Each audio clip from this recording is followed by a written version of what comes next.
வாங்க வழக்கம் போல பிரேயரோட கிளாஸ் ஸ்டார்ட் பண்ணிக்கலாம். நேரா நின்று உட்காந்துப்போம். முதுகு தண்டு கழுத்து தலை 3 நேர்கோட்டில் இருக்கட்டும். உச்சம் தலைக்கு மேல நேர கைகள் வச்சுக்கிட்டு அனைத்தையும் காக்கும் இறைவா. தெய்வீக தந்தை மற்றும் தெய்வீக தாய், தெய்வங்களே, தெய்வ சக்திகளே, மகான்களே, மகரிஷிகளே, ஞானிகளே, சித்தர்களே, தேவர்களே, தேவதைகளே, அனைத்து உதவி செய்யும் தேவதைகளே, அனைத்து குணப்படுத்தும் தேவதைகளே, என் குல தெய்வமே, என் முன்னோர்களே, பஞ்சபூதங்களே, நவ கிரகங்களே, 27 நட்சத்திரங்களே, 12 ராசிகளே, குரு மற்றும் குருமார்களே, பிரபஞ்ச சக்தியே, எல்லா நேரங்களிலும் எல்லா இடங்களிலும் அனைத்து தொழில்களிலும் எனக்கு உறுதுணையாகவும் பாதுகாப்பாகவும் என்னை வழிநடத்தி செல்வதற்கும் நன்றி நன்றி நன்றி. உச்சந்தலையில கைகள் வச்சுக்கிட்டு நன்றி உணர்வுடன் நன்றி. புருவமத்தில கைகள் வச்சுக்கிட்டு மரியாதையுடன் நன்றி. ஹார்ட் சக்கரால கைகள் வச்சுக்கிட்டு அன்புடன் நன்றி. இந்த நன்றி உணர்வோட அவங்க பிளஸிங்ஸ் அப்படி எடுத்துப்போம். உள்ளங்கைகள் மெதுவாக உரத்தி உள்ளங்கைகள் கண்கள் மேல வச்சுக்கிட்டு கண்களுக்கும் கைகளுக்கும் ஒரு கனெக்டிவிட்டி உருவாகுது உணவு பார்ப்போம். முகத்துக்கு நேரம் கைகள் கொண்டு மகிழ்ச்சியான ஆனந்த புண்ணுகளோட கண்கள் திறந்து உள்ளங்கைகளை பார்ப்போம். வாழ்க வளமுடன்.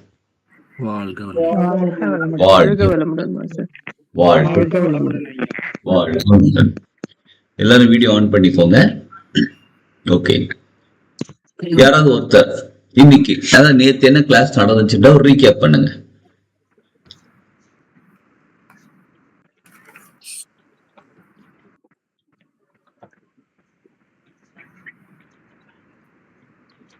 யாராவது ஒருத்தர் ரீகேப் பண்ணுங்க. நேற்று என்ன நடந்துச்சு, ஒரு பாயிண்ட் என்னென்ன கத்துக்கிட்டோம், என்ன விஷயம் அப்படின்ற ஒரு ரீகேப்.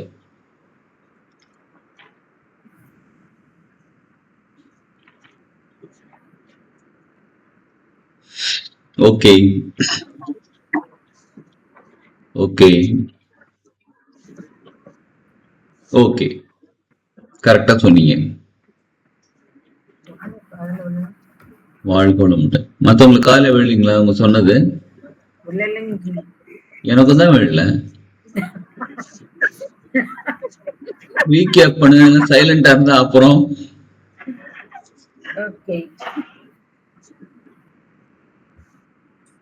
ஜி, இது தாந்திரிக பரிகாரம் லெவல் 1G. ஓகே, எந்த ஒரு விஷயத்தையும் நம்ம வந்து கண்டினியூஸா ஒரு 48 டேஸ் செய்யும் பொழுது அது நமக்கு ரெகுலர் பிராக்டிஸ் ஆயிடும். நம்ம செல்லுலயும் அது போய் ரெஜிஸ்டர் ஆயிடும். ஸோ இது நிறைய விதம் இருக்குது. மந்திர பிரயோகம்னு இருக்குது. அந்த மந்திர பிரயோகம்ங்கிறது அனுப்புறது. நம்ம வாயில எச்சி இருக்கும் பொழுது, அதாவது ஜொல்லு விடுற குழந்தைங்க இந்த மாதிரி இருக்கும் பொழுது அந்த வாக்கு பலிதம் நிறைய இருக்கும். அதே மாதிரி நம்ம சொல்றதையும் மிச்சவங்க கேட்பாங்க. அப்புறம் நீங்க சில இதெல்லாம் கொடுத்துருக்கீங்க, அதாவது பேசும்போது எதிரா இருக்கிறவங்க கிட்ட பேசும்போது நம்ம பேச்சை கேட்பதற்கு கிராம்பு இல்ல ஏலக்காயை வாயில் வைத்து கொண்டு பேசலாம். இல்ல திருநீற்று பச்சிலை இலையை எதர் சாப்பிட்டுட்டு ஆர் கையில வச்சுக்கிட்டு போனாலும் நம்ம பேசுறது அந்த எதிரணி இருக்கிற கேட்பாங்க. அதே நேரம் நமக்கு பாதுகாப்பாகவும் இருக்கும். 3வது வந்து சரம், நம்மளுடைய சரம் சரியாக இருந்தாலும் அவங்க கேட்பாங்க. அடுத்து இந்த திருப்புகள் பத்தி சொல்லுங்க. முத்தை திரு அந்த இது வந்து அந்த பாட்டு கேட்கவும் நமக்கு வாக்கு பலிதமாகும். அடுத்து வந்து இந்த விளக்கு ஏற்றும் போது பஞ்சமுக விளக்கு ஏற்றணும். அந்த பஞ்சமுகத்துக்கும் பஞ்சபூதங்களுக்கும் அது கனெக்டிவிட்டி இருக்குங்க ஜி. கோயிலுக்கு போனாலும் இந்த பஞ்சமுக விளக்கு ஏற்றுறது நல்லதுன்னு சொல்லியிருக்கீங்க. அப்புறம் நிர்வாண பூஜை, அதாவது வித்வுட் எனி அதர் தாட்டோ ப்ராசஸ், மைண்ட்ல இல்லாம முழுமையா நம்ம சரண்டர் ஆகி கும்பிடுறது தான் நிர்வாண பூஜைன்னு முடிச்சிங்க ji. Super madam, super. Team கேட்டுக்கோங்க. ஒவ்வொரு நாள் ஒவ்வொருத்தர் நீங்க இந்த மாதிரி முந்தின நாள் கிளாஸோட ரீகேப் பண்ணணும். சரிங்களா? Okay, super. சரி, இன்னைக்கு நம்ம கத்துக்க போற இன்னொரு விஷயம் முக்கியமானது என்னன்னா, மானச பூஜைன்னு சொல்லியிருந்தோம். மானச பூஜை பண்ண போறோம் அப்படின்னு சொல்லியிருந்தோம். மானச பூஜை. சரி, இப்ப நம்ம உங்களுக்கு பிடிச்ச கடவுள் யாரு? உங்களுக்கு பிடிச்ச இறைவன் யாரு? ஒவ்வொருத்தருக்கும் ஒவ்வொருத்தர் இருப்பாங்க. ஆமா, உங்களுக்கு ரொம்ப விருப்பமானவர். ஒரு சிலருக்கு முருகப்பெருமான் இருப்பாரு, ஒரு சிலருக்கு விநாயகர் இருப்பாரு, ஒரு சிலருக்கு வெங்கடாஜலபதி, ஒரு சிலருக்கு சிவன், ஒரு சிலருக்கு அல்லா, ஒரு சிலருக்கு ஜீசஸ், ஒரு சிலருக்கு மேரி மாதா. ஒவ்வொருத்தருக்கு ஒருத்தர் இருப்பாங்க. அவங்களுக்கு நம்ம கோயில்ல போய் அபிஷேகம் பண்றோம், அர்ச்சனை பண்றோம். எத்தனை பேர் பண்றோம்? கோயிலுக்கு போறவங்க பண்ணலாம். நான் என்ன பண்றது? ஓகே, நமக்கு கோயில் போறதுக்கு டைம் கிடைக்குதா? நான் ரொம்ப பிஸி. எங்க பிஸியா இருப்போம் அதான் தெரியல. ஏன்னா நான் பிஸியா இருக்கிறதுனால எங்க பிஸியா இருப்போம்னு கண்டுபிடிக்கிற அளவு கூட எனக்கு டைம் இல்லை. So I am so busy. அப்படி இருக்கிறோம். இப்ப நமக்கு உண்மையாவே ஆசை இருக்கு, கோயிலுக்கு போயிட்டு அத பன்னீர்ல பூஜை பண்ணா இந்த விஷயம் நடக்கும், குங்குமத்துல அர்ச்சனை பண்ணா இந்த விஷயம் நடக்கும் அப்படின்னு ஒரு சிலர் சொல்லி கேள்விப்பட்டிருப்போம், பார்த்திருக்கிறோம், நமக்கே நடந்திருக்கலாம். மறுபடியும் போக முடியல, மறுபடியும் செய்ய முடியல. ஆனா செய்யணும்னு ஆசையா இருக்கு. நல்லா கவனிச்சுக்கோங்க அனைவரும். அதாவது ஒரு சில விஷயங்கள், எல்லா விஷயமும் கிடையாது, ஒரு சில விஷயங்கள் நம்ம ஆழ் மனசுல இருந்து, அதாவது இன்ட்யூஷன் சொல்லலாம், ஆழ் மனசுன்னு சொல்றது இன்ட்யூஷன்ல இருந்து திரும்ப திரும்ப தோணிக்கிட்டே இருக்கு அப்படின்னா அதை நாம் செய்தால் மட்டும்தான் நமக்கு அதற்கான முழு பலன் கிடைக்கும். திரும்ப திரும்ப ஏன் தோணுது? முதல்ல அங்க வருவோம். திரும்ப திரும்ப ஏன் தோணுது? திரும்ப திரும்ப தோணுவதற்கான ஒரு முக்கியமான காரணம் என்ன தெரியுங்களா? நம்ம அதை செஞ்சா நம்ம வாழ்க்கை டெவலப் ஆயிடும், நம்ம அதை செஞ்சா நம்ம வாழ்க்கை முன்னேற்றம் அடைந்து விடும். அதற்காகத்தான் நமக்கு திரும்ப திரும்ப தோணுது. நம்ம அந்த விஷயத்துக்கு பெரிய மதிப்பு கொடுக்க மாட்டோம். அது இருந்துட்டு போட்டோம், பண்ணலாம், அப்புறமா பண்ணலாம் அப்படின்னு டைம் ஒதுக்குவோம். ஏன்னா நம்ம முக்கியமா 2-3 விஷயங்கள வாழ்க்கையில வாழ்ந்துகிட்டு இருக்கோம். ஒண்ணு, பொருளாதாரத்தை நோக்கி வாழ்க்கை ஓடிக்கிட்டு இருக்கு. சரிங்களா? அதுக்கு அடுத்தது இந்த உடல் சுகங்கள். நல்ல ஒரு கம்ஃபர்டான ஜோன்ல உட்கார்ந்து இருக்கணும், ஒரு ஏசி ரூம்ல உட்கார்ந்து இருக்கணும், வெயில் அடிக்கும்போது, மழையில இருக்கும்போது கொஞ்சம் நார்மலா இருக்கணும், நல்ல ருசியான உணவுகள் சமைச்சு சாப்பிடணும், நல்ல ஒரு ஆம்பியன்ஸ் இருக்கணும், நல்ல ஒரு ஸ்மெல் இருக்கணும், நல்ல ஒரு சாங்ஸ் மியூசிக் நல்லா கேட்கணும். இந்த மாதிரி இந்த உடல் சுகங்களுக்கு அடுத்தது கவனம். முதல்ல பொருளாதாரம், அடுத்தது இந்த உடல் சுகங்களுக்கு கவனம். அடுத்தது நமக்குன்னு ஒரு சுதர்மம் இருக்கும். சுதர்மம் என்றால் சுய தர்மம் அப்படின்னு அர்த்தம். சுய தர்மம் அப்படின்னா எனக்கு இந்த விஷயம் பிடிச்சிருக்கு, நான் செய்யணும். அதற்கு நம்ம குடும்பத்துல பல தடைகள் இருக்கு, சமுதாயத்துல பல தடைகள் இருக்கு நம்ம நினைச்சுக்கிட்டு இருக்கோம். ஆக்சுவலா தடைகள் குடும்பத்திலையும் கிடையாது, தடைகள் சமுதாயத்திலையும் கிடையாது, நம்ம மனசுக்குள்ளதான். நம்மளை அப்படி வளர்த்து வச்சுட்டாங்க. இதுதான் குடும்பம், இது உன்னோட ஹஸ்பண்ட், இது உன்னோட ஒய்ஃப், இது உன்னுடைய குழந்தைகள், இது உன்னோட அப்பா அம்மா. இதை தாண்டி உன்னோட திங்கிங் வெளியில போகக்கூடாது. இவங்க சொல்றதை மட்டும்தான் நீ கேட்கணும். ஃபர்ஸ்ட் ஆண் குழந்தை பெண் குழந்தை யாரா இருந்தாலும் சரிங்க, ஃபர்ஸ்ட் யார் சொல்றது கேட்பாங்க? அப்பா அம்மா சொல்றது கேளு. அப்பா அம்மா சொல்றது கேட்டு நட, வாழ்க்கைக்கு நல்லது. சரிங்களா? உண்மையை சொல்ல போனா நம்ம அப்பா அம்மா வாழ்க்கையில பெரிய லெவல்ல டெவலப் ஆயிட்டாங்க, சூப்பரா அச்சீவ் பண்ணாங்கன்னா கிடையாது. அப்படி அச்சீவ் பண்ணாத ஒரு அப்பா அம்மா வளர்க்கக்கூடிய குழந்தைகள் எப்படி அச்சீவ் பண்ணக்கூடியவங்க இருப்பாங்க? நான் அப்பா அம்மா சொல்றது கேட்க கூடாதுன்னு சொல்லலைங்க, அது வரேன் நானு. எப்படி வளர்த்து வச்சுட்டாங்க? அப்பா அம்மா சொன்னது கேளு, அடுத்தது பெரியவங்க சொன்னா கேளு, இப்படி வளர்த்துட்டாங்களா? அடுத்தது ஒரு ஸ்டேஜ்ல பெரியவங்க சொன்னா கேளுகள்னு வளர்த்துட்டாங்க. நம்ம காலேஜ் முடிச்சிட்டோம், காலேஜ் முடிச்சு வேலைக்கு போறோம். வேலைக்கு போனா ஒரு ஆபீசர் சொன்னா கேளு, நம்ம பாஸ் சொன்னா கேளு. சரி, அவங்களுக்காக. இதுக்கப்புறம் நீ அப்பா அம்மாக்காக வாழணும், நீ அண்ணன் தம்பிக்காக வாழணும், உங்க அக்கா தங்கச்சிக்காக வாழணும். அப்புறம் உன்னோட வாழ்க்கையை கல்யாணம் பண்ணி வச்சிடுறாங்க. கல்யாணம் வச்சு ஹஸ்பண்டுக்காக வாழணும், ஒய்ஃபுக்காக வாழணும், அடுத்தது பசங்க வந்துடுறாங்க, பசங்களுக்காக வாழணும். எனக்காக நான் எப்ப வாழ போறேன்? புரியுதுங்களா? என்னோட வாழ்க்கை எனக்குன்னு ஒரு சில விஷயங்கள் பிடிச்சிருக்கு, நான் இன்னைக்கு வாழ போறேன். இத படிச்சா நல்லதுன்னு சமுதாயம் சொல்லிட்டாங்கன்னு அதை படிச்சாச்சு. இந்த வேலைக்கு போன நிறைய சம்பளம் வரும்னு அந்த வேலைக்கு போயாச்சு. இவங்களுக்கு கல்யாணம் பண்ணா நல்லதா கூட பெரியவங்க டிசிஷன் எடுத்தாங்க, கல்யாணம் பண்ணியாச்சு. இவங்களுக்காக வாழணும், இவங்களுக்காக வாழணும்னா எனக்குன்னு ஒரு சில விஷயங்கள் பிடிச்சிருக்கு. இந்த சமுதாயம் என்ன பண்ணிருக்காங்க அப்படின்னா, சமுதாயம்னா வேற யாரும் இல்லைங்க, நம்ம தான். சமுதாயம் என்ன பண்ணிருக்காங்க அப்படின்னா, நமக்கு ஒரு ஒரு ஒரு ஒரு விஷயத்த கிரியேட் பண்ணி வச்சிருக்காங்க. எப்படின்னா, நீங்க பிறந்த உடனே நல்ல ஸ்கூல்ல ஜாயின் பண்ணணும். இப்ப நல்ல ஸ்கூல்ல ஜாயின் பண்ணணும், நல்லா படிக்கணும், படிச்சா நல்ல வேலை கிடைக்கும், நல்ல வேலை கிடைச்சா நல்லா சம்பாதிக்கலாம், அப்புறம் நல்லா சம்பாதிச்சா ஒரு இஎம்ஐல எல்லாம் காசு கொடுத்து ஒரு வீடு வாங்கலாம், ஒரு கார் வாங்கலாம். இந்த ஸ்டேட்டஸ் இருந்தால்தான் உன்னை இந்த உலக மக்கள் மதிப்பார்கள். நல்ல ஒரு பணம் பொருளாதார வசதியோடு இருந்தாலும் உன்னை உலக மக்கள் மதிப்பார்கள். சரி, அதுக்கப்புறம் இந்த ஹஸ்பண்ட் ஒய்ஃப் இந்த குழந்தை இந்த குடும்ப செட்டப்ல இருந்தா மட்டும்தான் உன்னை உலக வாழ்க்கை மதிப்பார்கள்.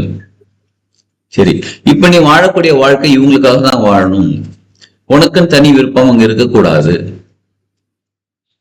இன்னொன்னு, ஹஸ்பண்டா இருந்தாலும் சரி, ஒய்ஃபா இருந்தாலும் சரி, ஸ்பௌஸ் அவங்க கிட்ட பர்மிஷன் வாங்கிட்டு எல்லாத்தையும் செய்யணும் அப்படின்னு சமுதாயம் கிரியேட் பண்ண நம்மளோட தாட் ப்ராசஸ் இருக்கு பாருங்க, அதுதான் நீங்க ஒர்க் ஆகுது. புரியுதுங்களா? எனக்குன்னு ஒரு சுதர்ம வாழ்க்கை இருக்குங்க, நான் வாழணுங்க. குடும்பத்தை விட்டு வெளியில வரக்கூடாது. சமுதாயம் சொல்லுது குடும்பத்தை விட்டு வெளியில வரக்கூடாது, ஒன்னும் மதிக்க மாட்டாங்க. குடும்பத்தை விட்டு வெளியில வரலங்க, குடும்பத்துக்குள்ளே எனக்கு பிடிச்ச விஷயம் செய்யறேன். அது ஒய்ஃப் சொன்னா ஒய்ஃபுக்கு பிடிக்கணும் செய்யாது, ஹஸ்பண்டுக்கு சொன்னா செய்யாது, பர்மிஷன் கேட்டு வாங்கி. அப்பா அம்மா சில குடும்பத்துல எப்படி தெரியுங்களா, கல்யாணம் ஆகி பொண்ணுக்கு கல்யாணம் கொடுத்துருவாங்க. 10 வருஷம் ஆயிருக்கு கல்யாணம் ஆகி முடிஞ்சு. 10 வருஷத்துக்கு அப்புறமும் என்ன பண்ணிட்டு இருக்க, யார் அப்பா இல்ல அம்மா கேட்பாங்க. மோஸ்ட்லி அம்மாக்கள் தான். என்ன பண்ணிட்டு இருக்க, ஓகே இது பண்ணி, ஏன் இது பண்ண, அவங்க கண்ட்ரோல் இல்ல, தன்னோட கண்ட்ரோல் இல்ல. இப்ப நம்ம டீம் மெம்பர் ஒருத்தவங்க இருக்காங்க, அவங்களுக்கு 10th 11th 12th படிக்கக்கூடிய ஒரு பையன் இருக்காரு. சரிங்களா? அப்ப 12th படிக்கக்கூடிய பையனா அவங்களுக்கு கல்யாணம் எவ்வளவு வருஷம் இருக்குன்னு பாத்துக்கோங்க.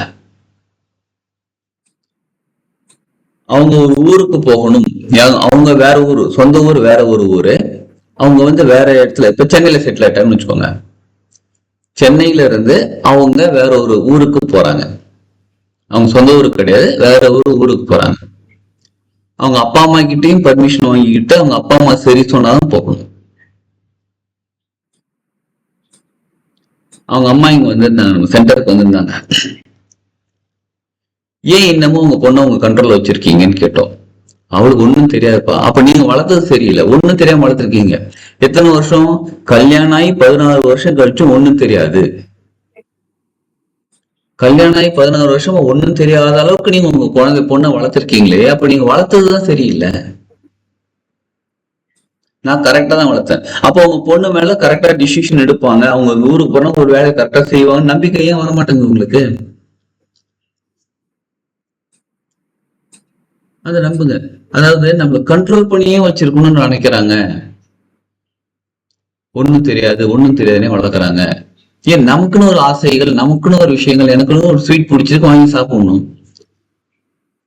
சாப்பிடக்கூடாது, இன்னைக்கு வேணாம் நாளைக்கு சாப்பிடு, இன்னைக்குதான் எனக்கு பிடிச்சிருக்கு, இன்னைக்கு எனக்கு பசிக்குது சாப்பிடணும், பசிக்கும் போது சாப்பிடுவாங்களா இல்ல 2 நாள் கழிச்சு சாப்பிடுவாங்களா? சோ அந்த கண்ட்ரோல்ல வளர்த்து நம்மள ஒரு ஒரு அப்படியே ஒரு குறுகலான மனசுக்குள்ள நம்மளால வெளியிலையும் வர முடியாம, நம்மளால அந்த வாழ்க்கையும் வாழ முடியாம, ஒரு மாதிரி குழப்பமான வாழ்க்கை. ஒரு சரி போ, நிறைய பெண்கள், முக்கியமா நிறைய பெண்கள், நிறைய ஆண்கள், எல்லாருக்குமே சரிங்களா, சரி போ இதான் வாழ்க்கை, அக்செப்ட் பண்ணிக்கோ, அக்செப்ட் ஆஸ் இட் இஸ், வேற வழி கிடையாது, there is no other go, இதுதான் லைஃப்.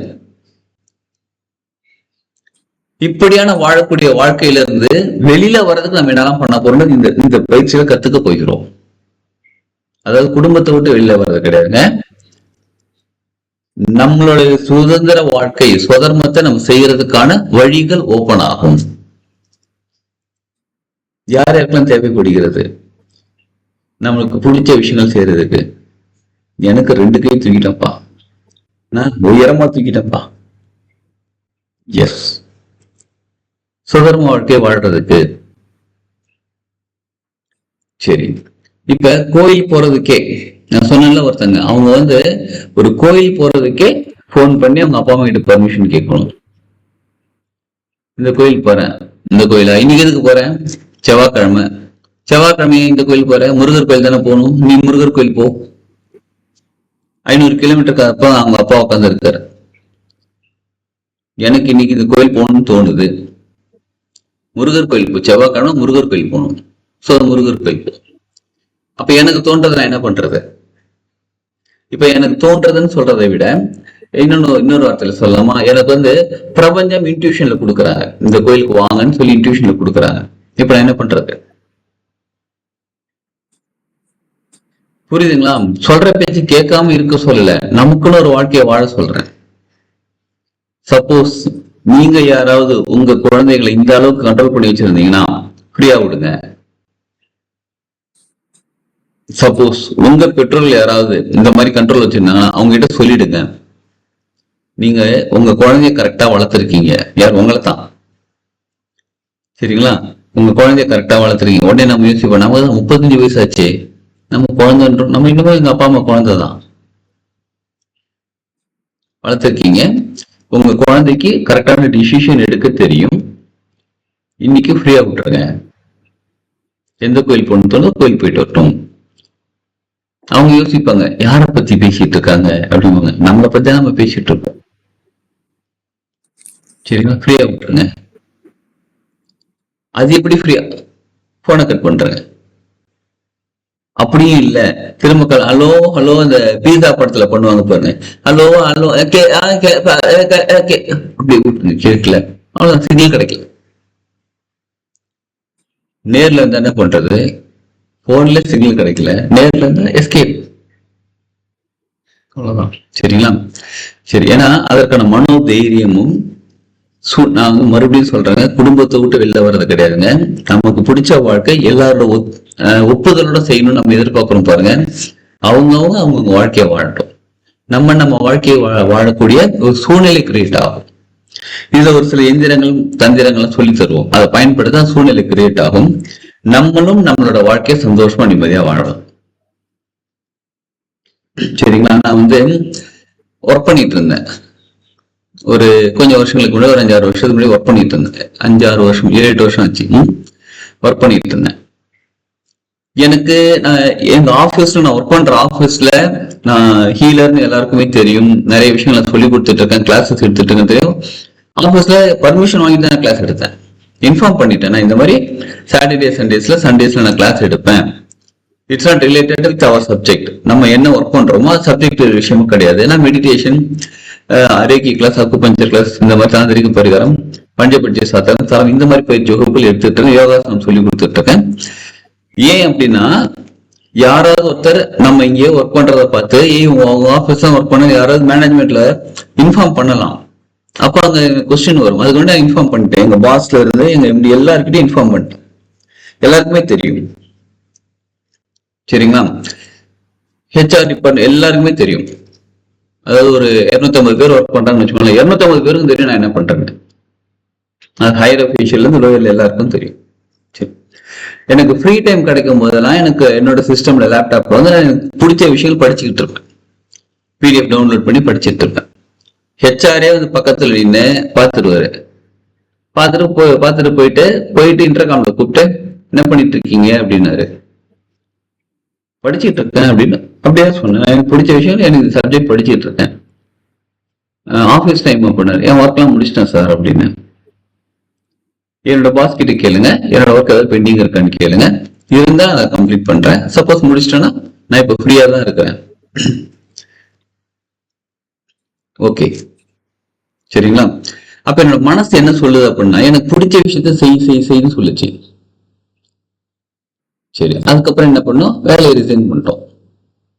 வீட்டுலலாம் சொல்லல, வேலையெல்லாம் ரிசைன் பண்ணிட்டு வீட்டுக்கு வந்து நீ ரிசைன் பண்ணுன்னு சொன்ன. எங்க அம்மா அடுத்த கேள்வி கேட்டேன், உன்னோட கமிட்மெண்ட் என்னன்னு தெரியுமாடா உனக்கு அப்படின்னு. தெரியுமா? அதாவது அவங்க கேட்கிற கமிட்மெண்ட் ஃபினான்ஷியல் கமிட்மெண்ட். தெரியுமா அப்படின்னா தெரியுமா. அது எப்பறம் சமாளிக்க போற, எல்லாம் அவன் பார்த்துப்பான், பிரபஞ்சம் பார்த்துப்பாங்க. எங்க அம்மா அடுத்த வருஷம், எனக்கு நீ தான்டா பிரபஞ்சம், நான் கேட்டா நீ கொடுத்துரு. ஓகேம்மா, அவங்க கொடுப்பாங்க, நான் கொடுத்துட்றேன். அதுக்குன்னு உங்களை வேலையை விட்டு வர சொல்லுங்க, பிடிச்ச விஷயத்த செய்யுங்க. இது வந்து நான் 5, 6 வருஷத்துக்கு 7 வருஷத்துக்கு முன்னாடி செஞ்ச வேலை. அதற்கு முன்னாடியே ஆபீஸ்ல ஒர்க் பண்ணிட்டு இருக்கும்போது எனக்கு சாட்டர்டேயும் ஆபீஸ் இருந்துச்சு. அந்த ஆபீஸ்ல மண்டே டு சாட்டர்டே ஆபீஸ் போவேன். சண்டே அன்னைக்கு காலையில கத்தால கிளம்பிங்க போயிடுவேன். ஒன்னு கிளாஸ் எடுக்க போயிடுவேன், இல்ல கிளாஸ் கத்துக்க போயிடுவேன். அது எங்க கிளாஸ் எடுப்பேன் தெரியுங்களா? கடலூர்ல போய் எடுப்பேன். எப்ப? காலையில 4 மணிக்கு கிளம்பிடுவேன். கார்ல கிளம்பி 6, 4, 5, 6, 7, 8 மணிக்கு எடுத்துட்டு கடலூர் போயிடுவேன். 8, 8:30 கடலூர் போயிட்டு 9 மணிக்கு கிளாஸ் ஸ்டார்ட் ஆகும். 6 மணிக்கு முடியும். நம்ம கிளாஸ் எப்பயுமே ஒரு 1/2 மணி நேரம் 1 மணி நேரம் லேட்டா தான் முடியும். 6, 6:30 முடியும். கிளம்பி நைட்டு 10, 11 மணிக்கு வீட்டுக்கு வருவேன். நெக்ஸ்ட் டே கிளம்பி ஆபீஸ் போயிடுவேன். இப்படியேதான். அப்ப வாரத்துல 6 நாள் வேலைக்கு போயிட்டு இருக்கேன். ஒரு நாள் எனக்காக வாழ்ந்துட்டு இருந்தேன். நானே டிரைவ் பண்ணிட்டு போயிட்டு ஃபுல் டே கிளாஸ் எடுத்துட்டு திரும்ப டிரைவ் பண்ணி திரும்ப வீட்டுக்கு வருவேன். ஃப்ரெஷ்ஷா இருக்கும். ஏன்னா எனக்கு அது சுதர்மம். எந்த விஷயம் நான் மனசார செய்யறேனோ அந்த விஷயம் செய்யும் போது எனக்கு எனர்ஜி கிடைக்கும். எங்களுக்கு எனர்ஜி ட்ரெயின் ஆகாது. நம்ம எல்லாருக்கும் தான். உங்களுக்கு பிடிச்ச விஷயங்கள் நீங்க செய்யும் போது உங்களுக்கு எனர்ஜி கிடைக்கும். இப்போ உங்களுக்கு சமையல் பிடிக்குது அப்படின்னா நீங்க 4 மணி நேரம் சமையல் செஞ்ச பிறகு ஃப்ரெஷ்ஷா வந்து உட்காருவீங்க.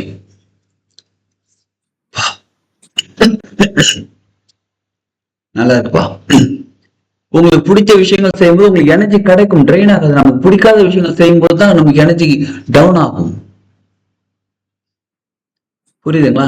அவ்வளவு ஃப்ரெஷ்ஷா இருக்கும். அப்ப உங்களுக்கு சுதர்ம வாழ்க்கையை உங்களுக்கு என்ன பிடிச்சிருக்கோ, இப்ப என்ன சூழ்நிலையில இருக்கீங்களோ அதுல எப்படி செய்யலான்னு பெட்டரா பாருங்க. முடியலன்னு வருத்தப்படாதீங்க. எனக்கு அதுதான் ஆசை, எனக்கு வந்து ஆடி கார் தான் வாங்கணும்னு ஆசை, எனக்கு ஆடி கார் இருந்தா தான் நான் டிராவல் பண்ணுவேன். இப்ப என்ன கார் இருக்கு? கார்லாம் இல்லைங்க, பைக் தாங்க இருக்கு. இப்ப என்ன பைக் இருக்கு? அதுல போங்க, பரவாயில்ல. இதை என்ஜாய் பண்ண பண்ண அது கிடைக்க ஆரம்பிக்கும். அது கிடைச்சாதான் எனக்கு என்ஜாய்மெண்ட், அது கிடைச்சாதான் நடந்தாதான் வாழ்க்கை அப்படின்னா இன்னைக்கு அந்த வாழ்க்கையை மிஸ் பண்றோம்னு அர்த்தம். சரிங்களா? இப்ப எதுக்கு கோயில் போகிறதுக்கு ஆரம்பிச்சோமா? கோயில் ஏன் போக மாட்டோம்னு சொல்லிட்டு வீட்டுல அதுக்கு பர்மிஷன் வாங்கணும், வீட்டுல இதுக்கு பர்மிஷன் வாங்கணும், இப்படி சுத்திட்டு இருக்கோமா? சரி. இப்ப நிறைய பேர் கோயில் போகணும்னு ஆசை இருக்கு, ரொம்ப டிஸ்டன்ஸா இருக்கு, போக முடியல, யாராவது ஒருத்தர் கூட இருந்தா தான் அழைச்சிட்டு போவாங்க. இந்த மாதிரிலாம் பல கண்டிஷன்ஸ் இருக்கா. இப்ப அந்த கடவுளுக்கு நம்ம வந்து ஒரு அர்ச்சனை பண்ணணும், பூஜை பண்ணணும், அபிஷேகம் பண்ணணும் அப்படின்னா இருங்க, யார் யாருக்கெல்லாம் மனசு இருக்கு? 75% மனசு இருக்கு. இது 200% மனசு இருக்கு. எனக்கு இருக்கப்பா மனசு. மனசுல என்ன இருக்குன்றது அப்புறம் பாத்துக்கலாம். மனசு இருக்குது. கரெக்டுங்களா? சரி, மனசு இருக்குது. இந்த மனசுல உங்களுக்கு என்னென்ன எண்ணங்கள் வருதுன்னு உங்களுக்கு தெரியுமா? இன்னைக்கு காலையில ஒரு 4:30 மணிக்கு எந்திரிச்சுவீங்கன்னு வச்சுக்கோங்க. 4 மணில இருந்து இது வரையிலும் ஒரு 6:30 மணி, 6:30 கழிச்சா 6:30 ஆயிடுச்சு.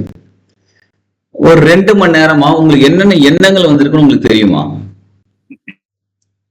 லிஸ்ட் போட்டு சொல்ல முடியுமா?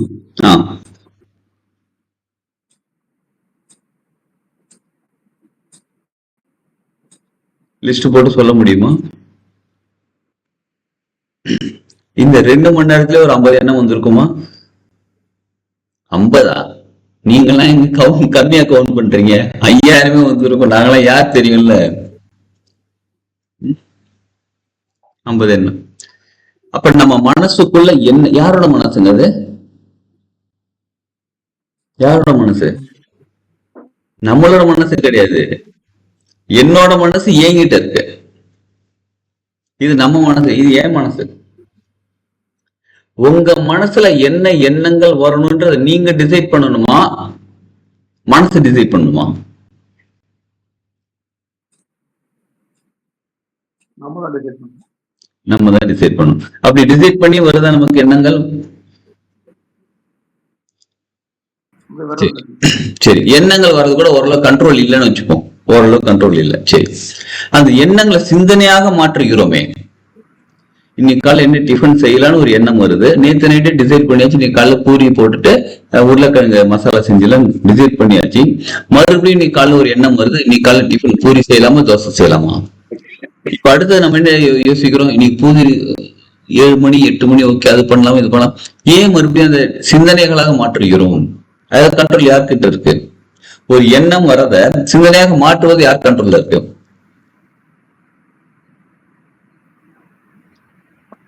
யார் கண்ட்ரோல்ல இருக்கு? உங்க கண்ட்ரோல். இதுல பொதுவா பேசக்கூடாது. நம்ம கண்ட்ரோல் கிடையாது. என் கண்ட்ரோல் என் மனசு இருக்கு. என்னோட எண்ணமா நான் சிந்தனையா மாத்துறது ஏன் கண்ட்ரோல்ல இருக்கு. சரிங்களா? அப்படி நமக்கு தேவையான விஷயங்கள் மட்டும் தான் சிந்திக்கிறோமா? ஆமான்னு சொல்லுங்க, இல்ல எஸ்ன்னு சொல்லுங்க.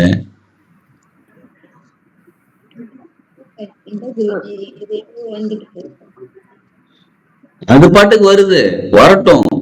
அந்த எண்ணத்தை நம்ம எடுத்து சிந்திக்கிறோமா? இப்ப ஒரு உதாரணத்துக்கு ஒரு பெரிய ஒரு 14 மாடி கட்டிடாங்க, ஒரு ஹைட்டான பில்டிங் இருக்கு. சரிங்களா?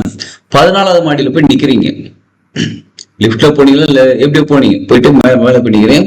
அப்படியே அந்த மொட்டை மாடி, அது மொட்டை மாடியில அந்த வால் இருக்கும், காம்பவுண்ட் வால் மாதிரி அந்த வால் இருக்குமா, சைடு வால்.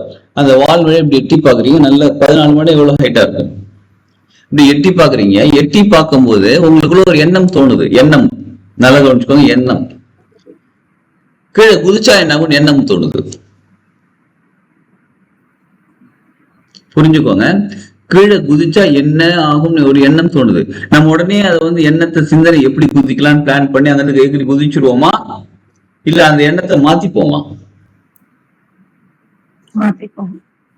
ஏன்?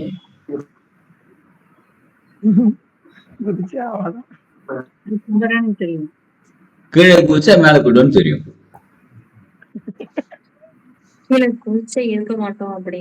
அதான் கிளம்பிடுவோம். அப்ப நம்மளை டேமேஜ் பண்ணக்கூடிய ஒரு எண்ணம் நம்ம சிந்தனையா மாத்தி ஆக்ஷன்ல இறங்கல. கரெக்டுங்களா? அதே மாதிரி நமக்கு வரக்கூடிய ஒவ்வொரு நாளைக்கு வரக்கூடிய ஒவ்வொரு எண்ணத்தையும் இது தேவையா தேவையில்லையா, இதை பற்றி நம்ம சிந்திப்போமா, இந்த சிந்தனை மறுபடியும் ஆக்ஷன்ல கொண்டு போகலாமான்றது யார் கண்ட்ரோல்ல இருக்கு? நம்ம கிடையாது. ஏன் கண்ட்ரோல்ல இருக்கு. சரிங்களா? ஏன் கண்ட்ரோல்ல இருக்கு. அப்ப ஏன் கண்ட்ரோல்ல இருக்கக்கூடிய சிந்தனைய நம்ம சரியாக சிந்தித்துக் கொண்டிருக்கிறோமா? சோம்பேறித்தனம் எங்க தெரியுங்களா? ஒரு எந்திரிச்சு ஒரு பொருளை போய் எடுத்துட்டு வர்றதுலயோ, எந்திரிச்சு ஒரு பொருளை நகர்த்தி வைக்கிறதே சோம்பேறித்தனம் கிடையாது. நமது சிந்தனையை நாம் மாற்றிக்கொள்வதிலே சோம்பேறித்தனம். இப்ப நமக்கு தெரியும் இந்த சிந்தனை எனக்கு தேவையில்லை, இதை பத்தி நான் தப்பா யோசிச்சுட்டு இருக்கிறேன், தேவையில்லாத விஷயத்த யோசிச்சுட்டு இருக்கிறேன் அப்படின்னு நமக்கு தெளிவா தெரியும். இருந்தாலும் நம்ம வாழ்க்கைக்கு என்ன தேவை? ஓகே, நம்ம நல்லா இருக்கிறோம், ஜாலியா இருக்கிறோம், சந்தோஷமா இருக்கிறோம், மகிழ்ச்சியா இருக்கிறோம், இதுதான் நம்ம வாழ்க்கைக்கு தேவை தெரியும். அந்த வாழ்க்கைக்கு தேவையான விஷயங்களை சிந்திக்கிறோமான்னு கேட்டா சோம்பேறித்தனம். அப்ப சோம்பேறித்தனம் எங்க இருக்கு பாருங்க. புரியுதுங்களா? எல்லாரும் வீடியோ ஆன் பண்ணிக்கோங்க. வீடியோ ஆன் பண்றது சோம்பேறித்தனம், அப்படி கிளிக் பண்றது சோம்பேறித்தனம். அது பாட்டு இருக்கட்டுமே.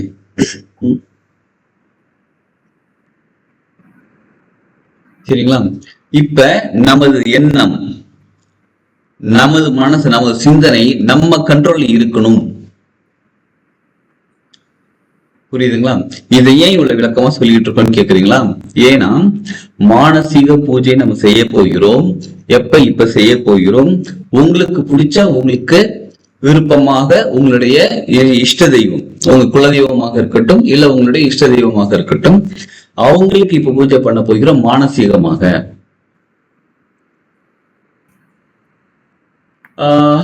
ஒருத்தர் அவருடைய பிடிச்ச இஷ்ட தெய்வத்தை நெஞ்சுக்குள்ளே வச்சிருந்தாராம். அது ப்ரூவ் பண்ணது நெஞ்ச கிழிச்சு காமிச்சாராம். அவரோட போட்டோ இருந்துச்சான். யார் தெரியுங்களா அது? அனுமன். ஆஞ்சநேயர், அனுமன். அப்படி நெஞ்ச கிழிச்சு காமிச்சா ராமரோட போட்டோ உள்ளுக்குள்ள இருந்துச்சான். அதாவது போட்டோ உள்ள இருந்துச்சாங்க. அது எப்படிங்க உங்க போட்டோ எடுத்தாங்க, எப்படிங்க நெஞ்சுக்குள்ள வச்சாங்க, தச்சாங்கலாம் கேட்காதீங்க. அவரோட சிந்தனை எப்பயுமே ராமரை பத்தி இருந்துச்சுன்றதுக்காக தான் அப்படி ஒரு விஷயம் சொல்றாங்க. சரிங்களா? இப்ப நம்ம என்ன செய்ய போறோம்? நம்மளோட இஷ்ட தெய்வத்தை நம்ம மனசுக்குள்ள கொண்டு போய் வைக்க போகிறோம். யார் உங்களுக்கு இஷ்ட தெய்வம் உங்களுக்கு தெரியுமா? இஷ்ட தெய்வம் யாரு? குலதெய்வம் யாருன்னு தெரியுமா? அப்பா. சரி, உங்க குலதெய்வமோ உங்க இஷ்ட தெய்வமோ இப்ப என்ன பண்ணுங்க, கண்ணை மூடி நேரா நிமிந்து உட்காருவோம். நேரா நிமிந்து உட்காருவோம். அப்புறம் கண்ணு மூடி பொறுமையா ரிலாக்ஸா ஆழ்ந்த உள்மூச்சு, ஆழ்ந்த வெளிமூச்சு. ஸ்ட்ரெயிட்டா ரிலாக்ஸா உட்காரும். எல்லாரும் வீடியோ ஆன் பண்ணிட்டு உட்காருங்க. வீடியோ ஆன் பண்ணி உங்க முகத்தை காமிங்க. சீலிங்ல ஃபேன் ஓடுறது,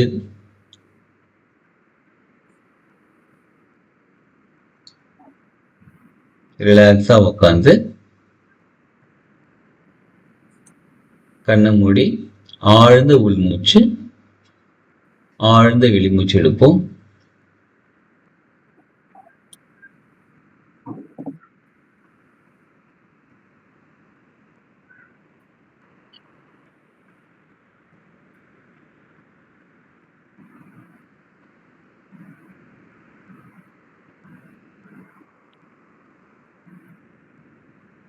ஆழ்ந்த உள்மூச்சு,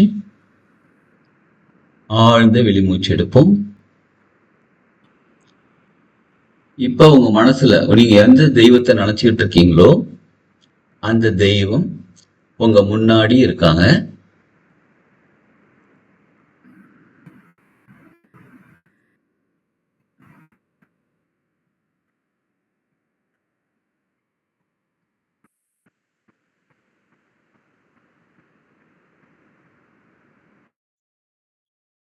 அந்த இறைவன், அந்த கடவுள் உங்க முன்னாடி இருக்காங்க. இப்ப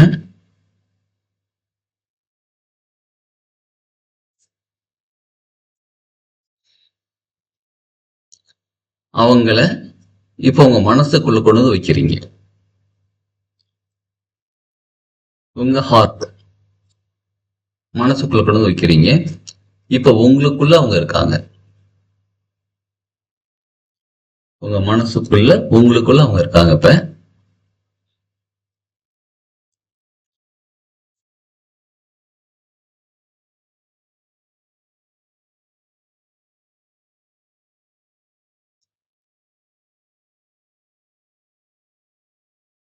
இப்ப அவங்களுக்கு நீங்க ஆரதி காமிக்கிறீங்க. அவங்களுக்கு முன்னாடி ஊதுபத்தி எல்லாம் ஏற்றி வச்சு, அவங்களுக்கு பிடிச்ச உணவுப் பொருட்கள்லாம் வச்சு மனசார கும்பிடுறீங்க. கும்பிட்டுட்டு கற்பூரம் ஏற்றி ஆரத்தி தீப ஆராதனை காமிக்கிறீங்க. நீங்களே செய்றீங்க. அது பெண்கள் ஆண்கள் எல்லாருமே நீங்களே செய்றீங்க. தீப ஆராதனை செய்கிறீர்கள்.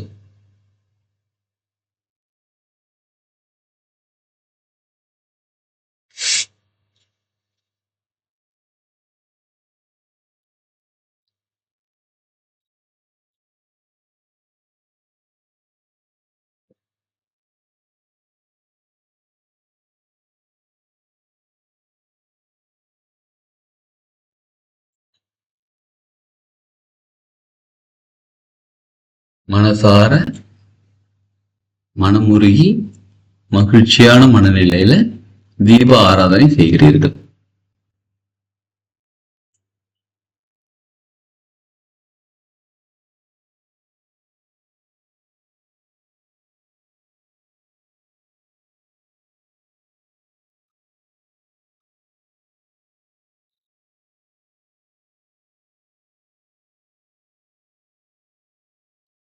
தீபாராதனை செய்யும் போது அந்த மணி அடிக்கிற சத்தம் கேட்குது. உங்க காதுகளுக்கு மணி அடிக்கிற சத்தம் கேட்குது. நீங்க கண்ணு மூடி இருந்தாலும் உங்க கண்கள் வழியா அந்த தெய்வத்தை பாக்குறீங்க, கடவுளை இறைவனை பாக்குறீங்க.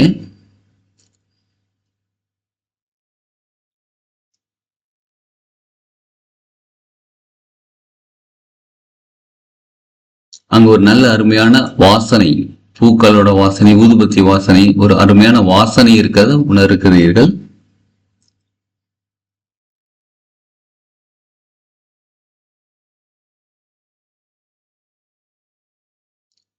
தீப ஆராதனை காமிக்கும் போது அங்க ஒரு வார்ம்னஸ், அந்த டெம்பரேச்சர் உணர்கிறீர்கள்.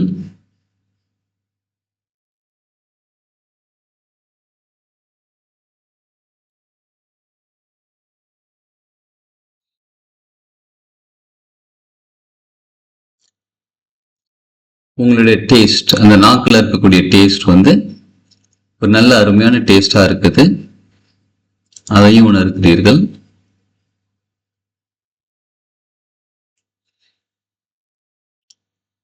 மன மகிழ்ச்சியோட, மன நிறைவோட,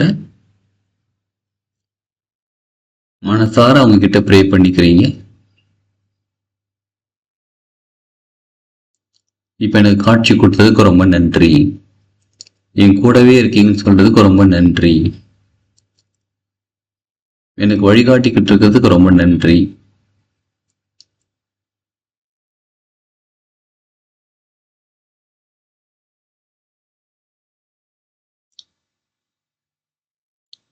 இந்த முழுமையான நன்றி உணர்வோட அவங்க கிட்ட ஆசீர்வாதம் வாங்கிக்கிறோம்.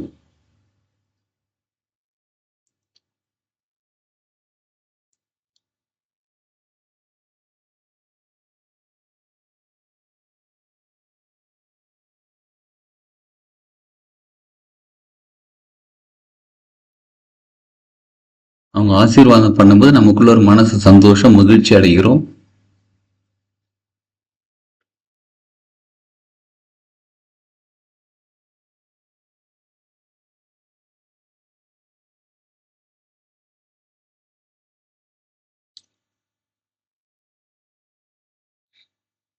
இப்ப மனசு திருப்தியோட, நன்றி உணர்வோட, பொறுமையா அவங்களுக்கு நன்றி சொல்லிக்கிட்டே கை விரல்கள் அசைத்துக் கொள்கிறோம்.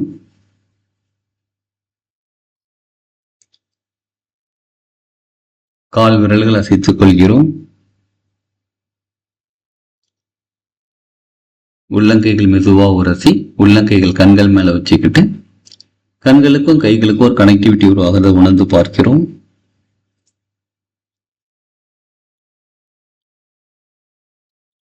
நம்ம முகத்துக்கு நேரம் கைகள் கொண்டு வந்து மகிழ்ச்சியான ஆனந்த புன்னகையோட கண்கள் திறந்து உள்ளங்கைகளை பார்க்கிறோம்.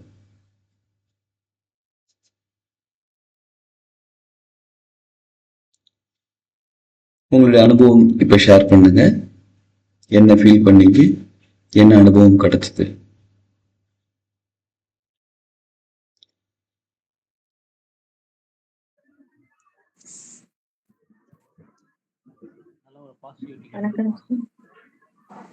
சொல்லுங்க. ஒரு அமைதியான ஒரு ஃபீல் பண்ண முடிஞ்சது.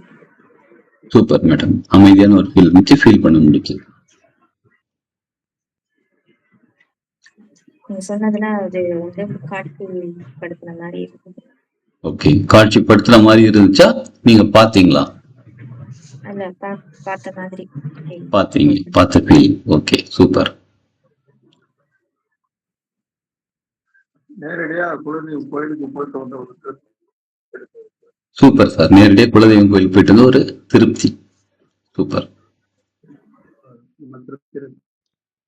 எஸ், உணர முடிஞ்சது. சூப்பர்.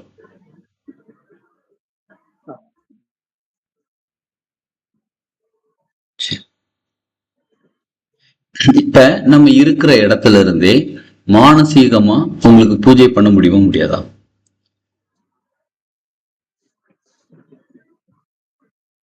இது செய்யறதுக்கு நமக்கு ரொம்ப நேரம்லாம் ஆகல, ஒரு 10 நிமிஷம் கூட ஆகுது. 10 நிமிஷம் தான். இதுதான் மானசீக பூஜை. நம்ம கோயிலுக்கு போனா அங்க இருக்கிறோம் அதை பேசிட்டு இருக்காங்க, இங்க இருக்கிறவங்க இதை பேசிட்டு இருக்காங்க, கோயில்ல போய் ஜருகண்டி சீக்கிரம் ஒரு சீக்கிரம் போன்னு தள்ளி விடுவாங்க. இதெல்லாம் கூட்டத்துல நெரிசல்ல இருந்துட்டு, இதெல்லாம் கோயில் போயிட்டு ரொம்ப நல்லதுங்க. கோயில் போயிட்டு வாங்க. தினமும் கோயில் போக முடியாது. அப்ப இருக்கிற இடத்துல இருந்தே மானசீகமா பூஜை. யாருக்காவது தெரியுங்களா இதுக்கு முன்னாடி யாராவது மானசீக பூஜை கதையில யாராவது கேள்விப்பட்டிருக்கீங்களா? மானசீக பூஜை பண்ணாரு இன்னும் யாராவது கதை கேள்விப்பட்டிருக்கீங்களா? அகத்தியர் வந்து நிறைய இது மானசீகமா இது பண்ணிருக்காரு. Okay, super. அது வந்து இப்ப நீங்க ஒரு 5 சிவன் கோயில் வந்து இப்ப இதா இருக்குது. பாக்கி எல்லாமே மானசீகமா பண்ணதுதான் சொல்லுவாங்க. திருநெல்வேலி நெல்லையப்பர் கோயில், தென்காசி காசி விஸ்வநாதர், அப்புறம் இலத்தூர்ல வந்து ஒரு மதுநாதீஸ்வரர்னு சொல்லி ஒரு கோயில் உண்டு, பாவநாசன் கோயில், இன்னும் ஒரு கோயில் சொல்லுவாங்க சார். இந்த 5மே வந்து இப்ப நம்ம பிரதிஷ்டை பண்ணி வழங்கிட்டு இருக்கோம். ஆனா அது போக நிறைய இது வந்து மானசீகமா அவர் வந்து பூஜை பண்ணதா சொல்லுவாங்க. இந்த மதுநாதீஸ்வரர் கோயில் வந்து எப்படின்னா, சிவனுக்கு மேல ஒரு மரத்துல இருந்து தேன் ஒழுகி வந்ததா சொல்லுவாங்க. அது ஒரு அரசருக்கு வந்து காட்சி கொடுத்து அகத்தியர் பூஜை பண்ணது அவர் வந்து தியானத்துல தெரிஞ்சுட்டு அத அத வந்து பிரதிஷ்டை பண்ணதுனாலதான் மதுநாதீஸ்வரர்ங்கிற பேர் வந்ததுன்னு சொல்லுவாங்க. இது மாதிரி நிறைய கதைகள் இருக்கு சார். அது நிஜம். சூப்பர். சரி, அபிராமி அந்தாதி எத்தனை பேர் கேட்டிருக்கீங்க? அபிராமி அந்தாதி யார் அவங்கன்னு கேக்குறீங்களா? சரி சரி, அபிராமி அந்தாதி எழுதுனவங்க யாரு?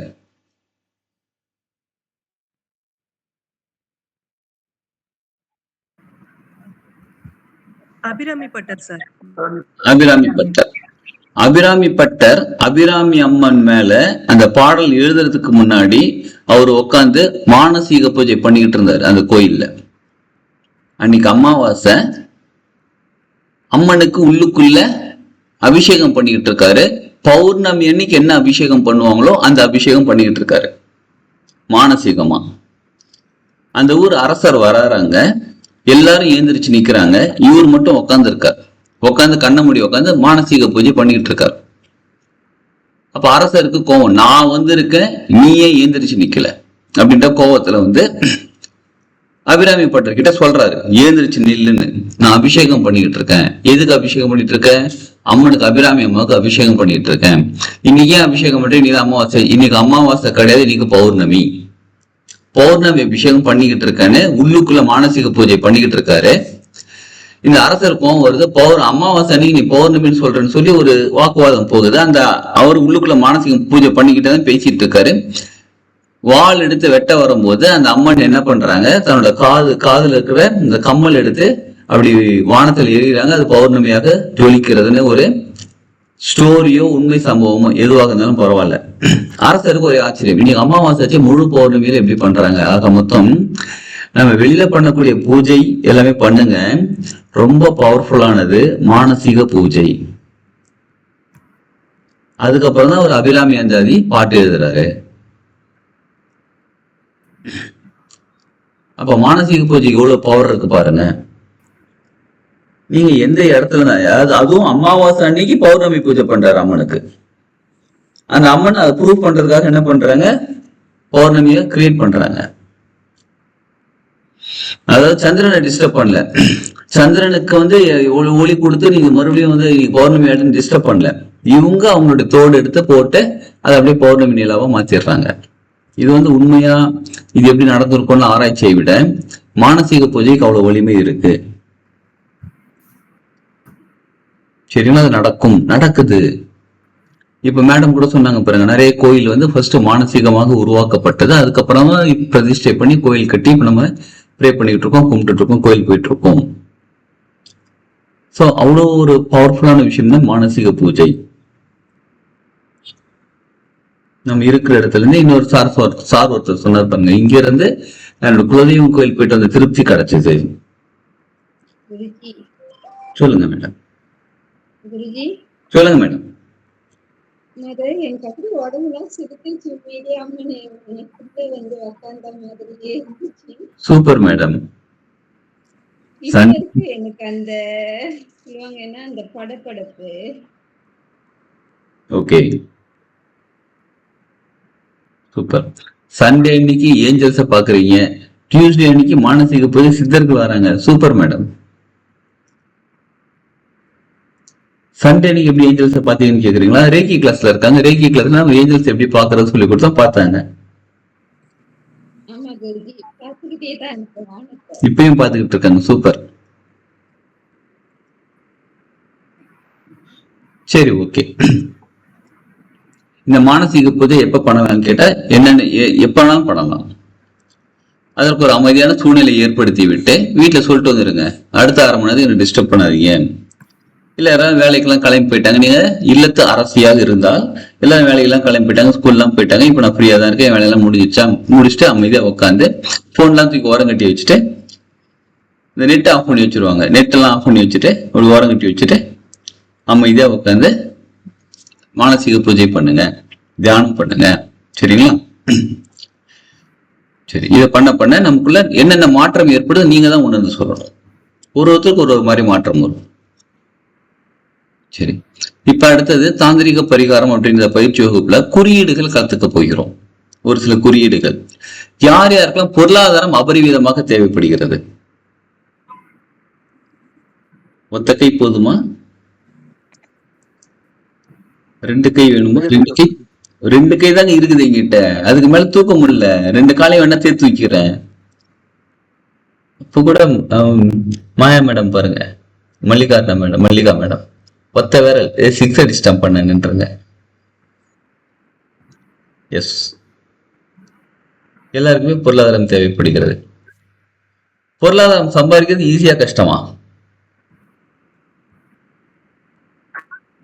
ஈஸி. கஷ்டம் ஈஸி. தெரியலையேப்பா, ஈஸியா கஷ்டமா தெரியலையேப்பா.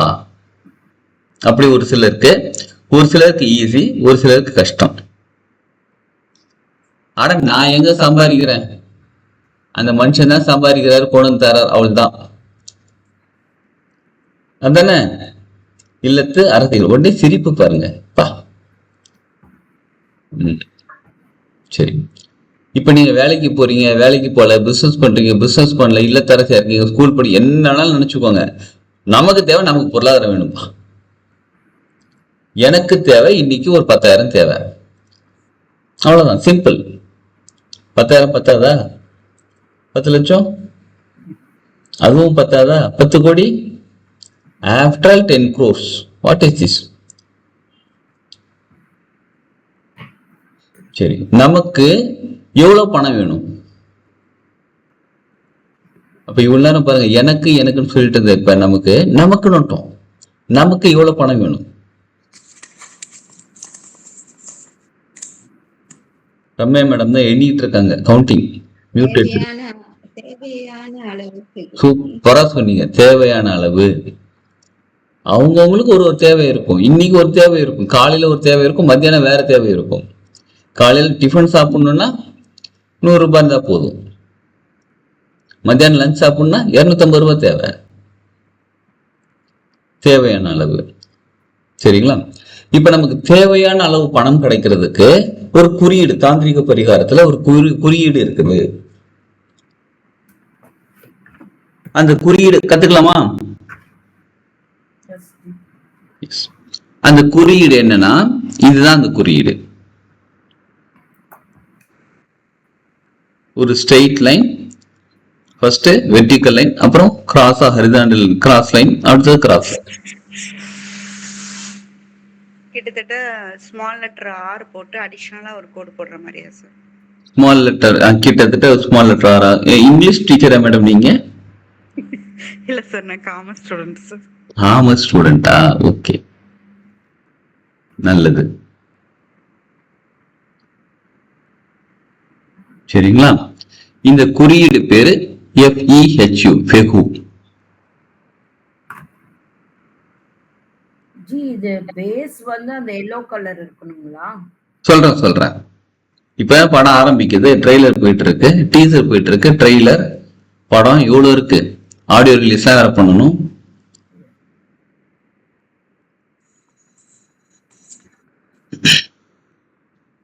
சரிங்களா? உங்ககிட்ட அன்னைக்கு கிளாஸ்ல சண்டே அன்னைக்கு குரூப்ல போட்டிருந்தோம், ஒரு பிளெயின் அன்ரோல்டு நோட் வாங்கிக்கோங்கன்னு சொல்லியிருந்தோம், பெரிய நோட்டாவே இருக்கட்டும். அப்புறம் ரெட் கலர் பென் வாங்க சொல்லியிருந்தோம், முக்கியமா ஞாபகம் இருக்குங்களா? ரெட் கலர் இல்லைன்னா வயலட் கலர், கிரீன் கலர், அந்த மாதிரி ஒரு கலருக்கும் ஒரு தன்மை உண்டு. ரெட்டுங்கிறது ஒரு வைப்ரண்டான கலர், ரொம்ப வைப்ரண்டான colour red colour. Green colour ஒரு பசுமையான செழுமையான ஒரு அமைதி கொடுக்கக்கூடிய கலர். அப்புறம் வயலட் கலர் ஹீலிங் கலர். சரிங்களா? Red colour vibrant, red colour vibrant, நல்ல ஒரு சூப்பரா இருக்குமா? அப்ப யார் யாருக்கெல்லாம் பொறுமையா இருக்கீங்களோ, ஒரு ரிலாக்ஸான மைண்ட்ல இருக்கீங்களோ, அவங்களாம் ரெட் கலர் பயன்படுத்த ரொம்ப நல்லது. யார் யாருக்கெல்லாம் கோபம் அதிகமா வரும், டப்புன்னு 2 கை தூக்கிட்டீங்க, ஒரு கை தானா?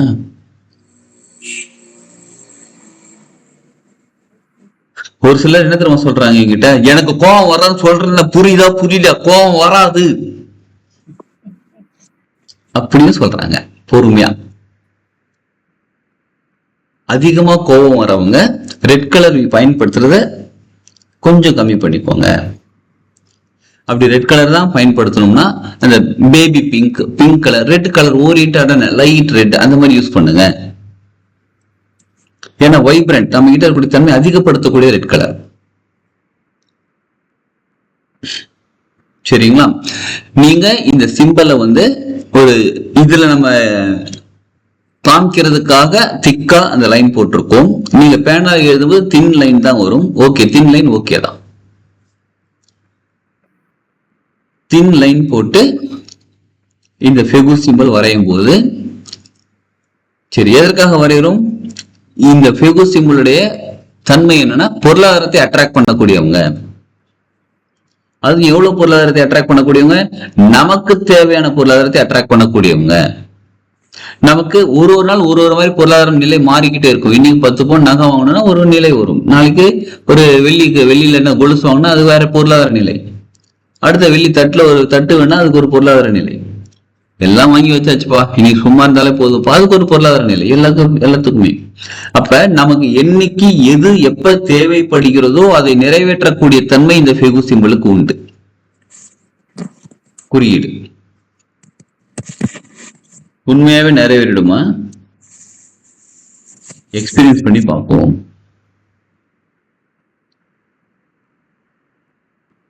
சரி, இந்த சிம்பல் எங்க வரையலாம் அப்படின்னா, இப்ப நீங்க நோட்ல ஒயிட் நோட்ல வரைஞ்சுக்கோங்க. எல்லோ கலர் அப்படின்னு சொல்றாங்க பாருங்க, மஞ்சள் நிறம். மஞ்சள் நிறத்துக்கு ஒரு தன்மை உண்டு, அதனால மங்களகரமானதுன்னு சொல்லுவாங்க மஞ்சள். என்னங்க பாருங்க, ஏற்கனவே வரைஞ்சு வச்சுட்டீங்க அதுக்குள்ள. சூப்பர் மேடம், மஞ்சள் கலர்ல ரெட் கலர்ல வரைஞ்சு வச்சுட்டாங்க பாருங்க. இதான் ரெடிமேடோ? இப்பதான் வரைஞ்சீங்களா? ரெட் கலர் பேனா ஏற்கனவே வாங்கி வச்சிருக்காங்க, எல்லோ கலர் ஷீட் வாங்கி வச்சிருக்காங்க பாருங்க. சூப்பர், அருமை மேடம்.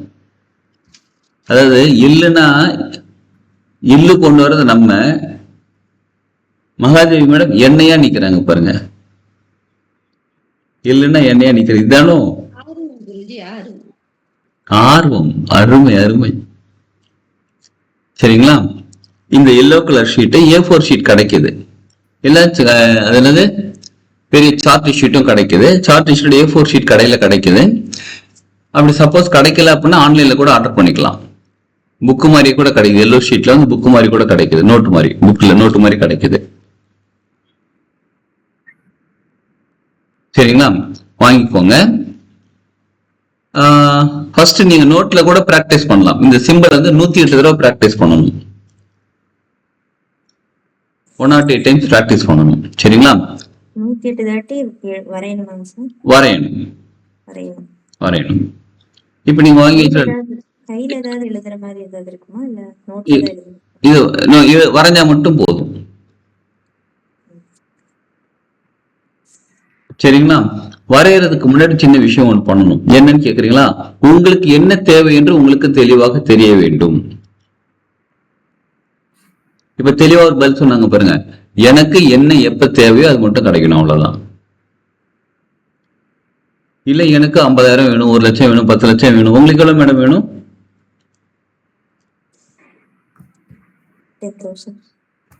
10,000 இன்னைக்கு தேவை. காலைல பிரேக்ஃபாஸ்ட்க்கு மட்டுமா? இல்ல, இன்னைக்கு தேவைக்கு இப்ப வேணும் அப்படின்னு நினைக்கும் போது 20,000 கிடைச்சா சந்தோஷம். 30, ரொம்ப சந்தோஷம். 1 lakh, ரொம்ப ரொம்ப சந்தோஷம். 10,000 போதும். நீங்க 1 lakh ஓகேன்றீங்க. இப்போ ஆன் ஸ்பாட் கிடைச்சா ஆன் ஸ்பாட் 10,000 கிடைச்சா சந்தோஷம். ஆன் ஸ்பாட் 1 lakh கிடைச்சா ரொம்ப ரொம்ப சந்தோஷம். சரி, இப்ப இந்த ஃபிகு சிம்பிள் வரையும் போது நீங்க 10,000 கேட்டு வரைவீங்களா 1 lakh கேட்டு வரைவீங்களா? 1 lakh கேட்டு. அப்ப 10,000 போதும். நீங்க ஓகே, எதுக்கு இப்ப சொல்ல வரேன் அப்படின்னா, உங்க தேவைக்கும் உங்க கான்சியஸ் மைண்டுக்கும் வேணுங்கிறதுக்கும் வித்தியாசம் இருக்கு பாத்தீங்களா? இந்த டிஸ்டன்ஸ் தான் நமக்கு தேவையான விஷயத்த நம்ம கிட்ட நெருங்க விட மாட்டேங்குது. புரியுதுங்களா? இப்ப எவ்வளவு வேணும்னு கேட்டா 10,000 சொன்னீங்க. 1 lakh கொடுத்தா வாங்கிப்பேன், 2 lakh கொடுத்தா அதையும் வாங்கிப்பேன், 10 lakh கொடுத்தா அதையும் வாங்கிப்பேன். அப்படின்னா உள்ளுக்குள்ள எவ்வளவு பணம் கொடுத்தாலும் வாங்கிப்பேன்ற சப்கான்சியஸ் மைண்டு, கான்சியஸ் மைண்ட் எனக்கு இவ்வளவு போதுன்னு சொல்லுது, இப்போதைக்கு எனக்கு இவ்வளவு போதுன்னு சொல்லுது. இது ரெண்டுத்துக்கும் உள்ள டிஸ்டன்ஸ் தான் நம்மளை நம்ம பொருளாதாரத்துக்கிட்ட நெருங்க விட மாட்டேங்குது. பொருளாதாரம் இல்லை, நம்ம நினைச்ச விஷயத்தை அடைய விட மாட்டேங்குது. இந்த டிஸ்டன்ஸ் யார் கிரியேட் பண்ணாங்கன்னு கேக்குறீங்களா? சமுதாயம் தான். யார் சமுதாயம் கேக்குறீங்களா? நம்ம தான். அப்ப யார் கிரியேட் பண்ண? நம்ம தான் கிரியேட் பண்ணிருக்கோம். சரி, அப்ப எவ்வளவுதான் வேணும்? எனக்கு எப்ப எது தேவை அதை கொடுத்துருங்கப்பா. சரி, இப்ப 10,000 கொடுத்தா நீங்க என்ன பண்ணுவீங்க? உங்களோட தேவைகளை நிறைவேற்றிப்பீங்க. கரெக்டுங்களா? எஸ். இப்ப நம்ம சென்டருக்கு வரீங்க. உங்ககிட்ட நான் என்ன பண்றேன்? 10,000 கையில கொடுத்துட்றேன். கேஷ் வாங்கிக்கிறீங்க. நீங்க உட்காந்துடுறீங்க. உங்ககிட்ட மொபைல் சுவிட்ச் ஆஃப் ஆயிடுச்சு, இங்க கரண்ட்டும் கட் ஆயிடுச்சு, எதுவுமே இல்லை, உங்ககிட்ட சார்ஜ் போட முடியல, ஒன்றும் பண்ண முடியல. நான் என்ன பண்றேன்? வரேன்னு சொல்லிட்டு வெளியில கிளம்பி போயிடுறேன். டோரை லாக் பண்ணிட்டு கிளம்பி போயிடுறேன். சரிங்களா? யாருமே கிடையாது, நீங்க மட்டும் உட்காந்துருக்கீங்க. ஏசி எல்லாம் போட்டிருக்கோம், எல்லாம் கம்ஃபர்டபுளா உட்காந்துருக்கீங்க. தண்ணி தாங்க எடுக்குது, தண்ணி இல்லை, லைட்டா பசிக்குது, உணவு இல்ல, கையில 10,000 கேஷ் இருக்கு. உங்ககிட்ட சுவிட்ச் ஆஃப் ஆயிடுச்சு, மொபைல் ஆன் பண்ண முடியல, வெளியே கம்யூனிகேட் பண்றதுக்கு ஒண்ணும் பண்ண முடியல, இங்க ஷட்டர்லாம் க்ளோஸ் ஆயிருக்கு, உள்ளுக்குள்ள உட்காந்துருக்கீங்க. இப்ப அந்த 10,000 என்ன பண்ணுவீங்க? கையில கேஷ் இருக்கு, என்ன பண்ணுவீங்க? இப்ப அந்த 10,000 பயன் என்ன?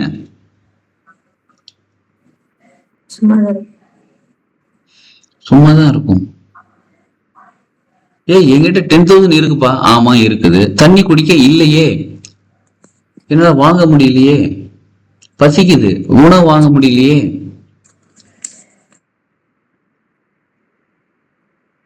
புரியுதுங்களா? அப்ப நமக்கு எது தேவை? அங்க தெளிவாக இருக்க வேண்டும். இப்ப காலையில நமக்கு என்ன தேவை? பிரேக்ஃபாஸ்ட் தேவை. உங்க கையில 1 லட்ச ரூபாய் கையில கொடுத்துட்டு இந்த ஒரு சிச்சுவேஷன்ல உட்கார வச்சா பிரேக்ஃபாஸ்ட் கிடையாது. என்ன அப்புறம் 1 லட்ச ரூபாய் வேல்யூ எங்க? அப்ப நான் என்ன பண்றேன்? 1 லட்ச ரூபாய் உங்ககிட்ட இருக்கு, நான் வரேன், நான் வந்துட்டு ஒரு 4 இட்லி வாங்கிட்டு வந்திருக்கேன். நான் உங்ககிட்ட சொன்னேன் 4 இட்லி, ஒரு இட்லி 25,000 ரூபாங்க, 4 இட்லி 1 லட்ச ரூபாய் ஆச்சு, எனக்கு 1 லட்ச ரூபாய் கொடுத்தா உங்களுக்கு 4 இட்லி தரேன்னு சொல்றேன். நீங்க என்ன பண்ணுவீங்க? கொடுப்பீங்களா மாட்டீங்களா?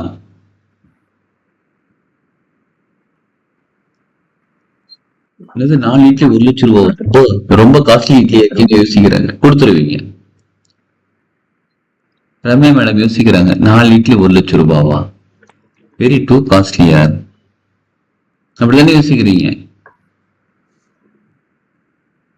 அது ஒரு காட்டுக்குள்ள இருக்கீங்க, ஹோட்டல்லாம் கிடையாது, வெளியில போனா ஸ்விக்கி சொமேட்டோ எதுவுமே வராது, உங்ககிட்ட போனே இல்லை, செம பசிக்குது. இப்ப சொல்லுங்க, 1 லட்ச ரூபாய் கொடுப்பீங்களா மாட்டீங்களா?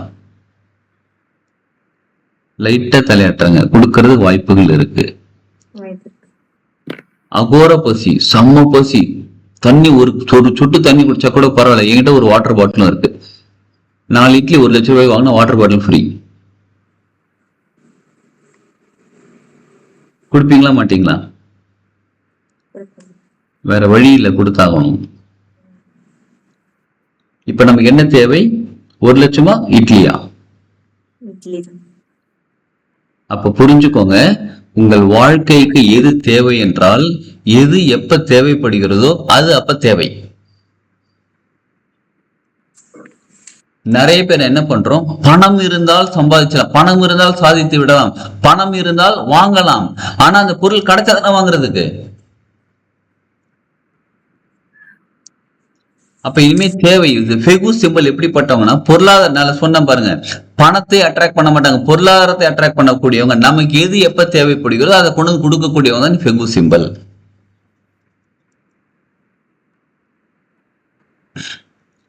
புரியுதுங்களா? அப்ப இந்த சிம்பல் வரையும் போது உங்களுக்கு எது தேவை, உங்கள் தேவை எதுவென்று உங்களுக்கு தெளிவாக தெரிகிறோமா?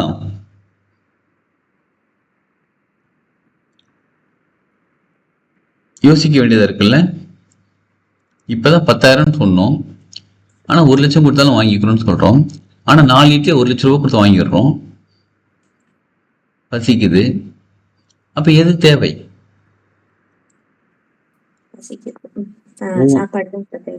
அந்த நேரத்துல அது தேவை. அப்ப எந்தெந்த நேரத்தில் எது எது தேவைப்படுகிறதோ அந்த தேவையை நிறைவேற்றுபவர்கள் தான், அதுவும் பொருளாதாரத்தில் நிறைவேற்றுபவர்கள் தான் இந்த ஃபெகு சிம்பல்.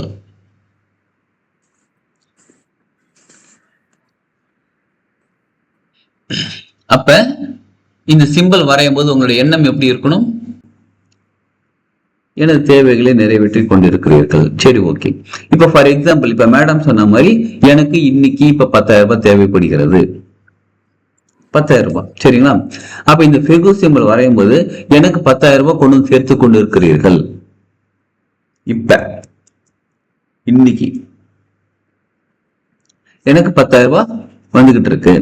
அது நீங்க எப்படி திரும்ப தெளிவா கேட்கணும், கேட்கறது தெளிவா, இன்னும் தெளிவா கேட்கணும். எப்படி நான் உங்க கிட்ட 10,000 ரூபாய் கிடைச்சிடும், உங்க கையில 10,000 ரூபாய் கேஷ் இருக்கும், 20 500 ரூபாய் நோட்டு கையில இருக்கும், 10,000 ரூபாய் இருக்கு, நீங்க கேட்டது கிடைச்சிடுச்சு. ஆனா அது உங்களது கிடையாது, வேற ஒருத்தருது. அப்ப என்ன பண்ணுவீங்க? இப்ப நீங்களே நம்ம சென்டருக்கு வரீங்க, உங்ககிட்ட ஒரு 20 500 ரூபாய் நோட்டு கொடுத்துட்றேன், உங்ககிட்ட கையில 10,000 ரூபாய் இருக்குது, அது 20 இருக்கான்னு கொஞ்சம் எண்ணி கொடுங்கன்னு சொல்றேன். நீங்க கேட்டது என்ன, 10,000 ரூபாய் உங்க கையில இருக்க இருக்கு, அது யாரோடது? உங்களது கிடையாது. யாரோடது? என்னோடது. நீங்க கையில வச்சிருக்கீங்க, கேட்ட 10,000 ரூபாய் கிடைச்சிருச்சு, ஆனா உங்களது இல்ல. என்ன பண்ணுவீங்க? இப்ப திருப்பி கொடுக்கணும், என்கிட்டே திருப்பி கொடுக்கணும். உங்களுடைய அந்த 10,000 ரூபாய் உங்ககிட்ட, உங்க கையில இருக்கக்கூடிய 10,000 ரூபாய் உங்களுக்கு தேவை நிறைவேற்றல, ஆனா 10,000 ரூபாய் கேட்டீங்க, 10,000 ரூபாய் இருக்கு.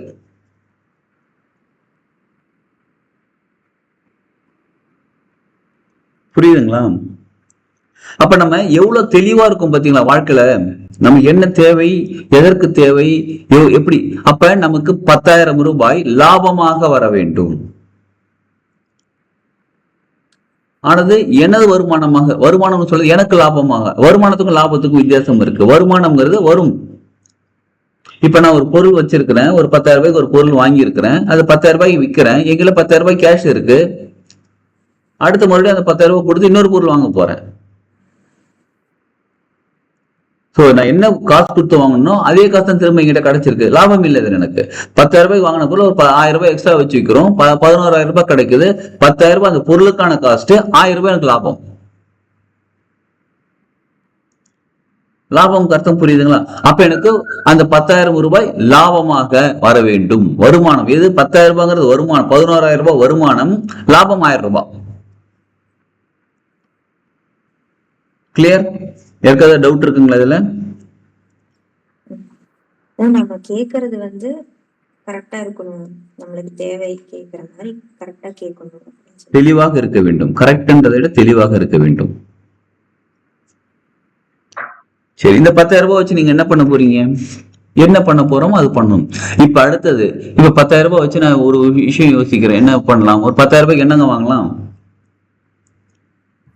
யாராவது சொல்லுங்க, 10,000 ரூபாய்க்கு என்ன வாங்கலாம்? 10,000 ரூபாய் என்ன கிடைக்கும் அப்படி? வாட் இஸ் திஸ் யார்? Simple question, chilli question.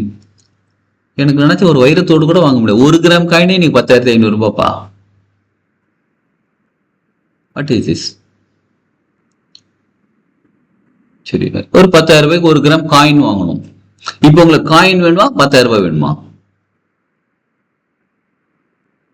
10,000 தான் வேணும். என்னங்க? அதாவது நீங்க உங்க பிளான் என்னன்னு கேட்டா 10,000 ரூபாய் கிடைச்சா ஒரு காயின் வாங்க போற நீங்க ஒரு பிளான் பண்ணிருக்கீங்க. உதாரணத்துக்கு சிம்பிளா இப்ப உங்களுக்கு காயின் வேணுமா 10,000 ரூபாய் வேணுமா?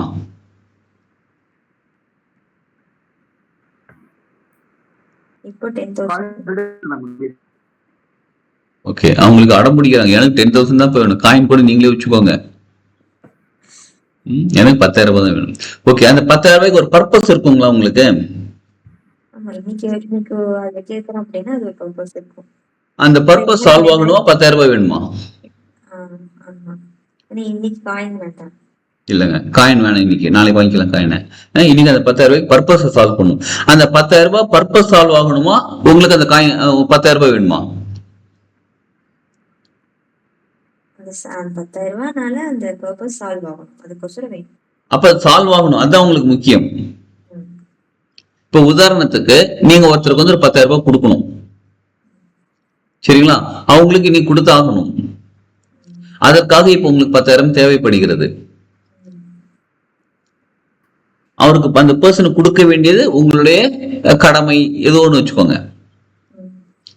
இப்ப அந்த பர்சனுக்கு வேற ஒருத்தர் 10,000 ரூபாய் கொடுத்துறாரு, உங்க கையில அமௌண்டே வரல, உங்க அக்கௌண்ட்டுக்கு அமௌண்ட் வரல, வேற ஒருத்தர் 10,000 ரூபாய் கொடுத்துட்டு ரம்யா மேடம் கொடுக்க சொன்னாங்கன்னு கொடுத்துறாரு.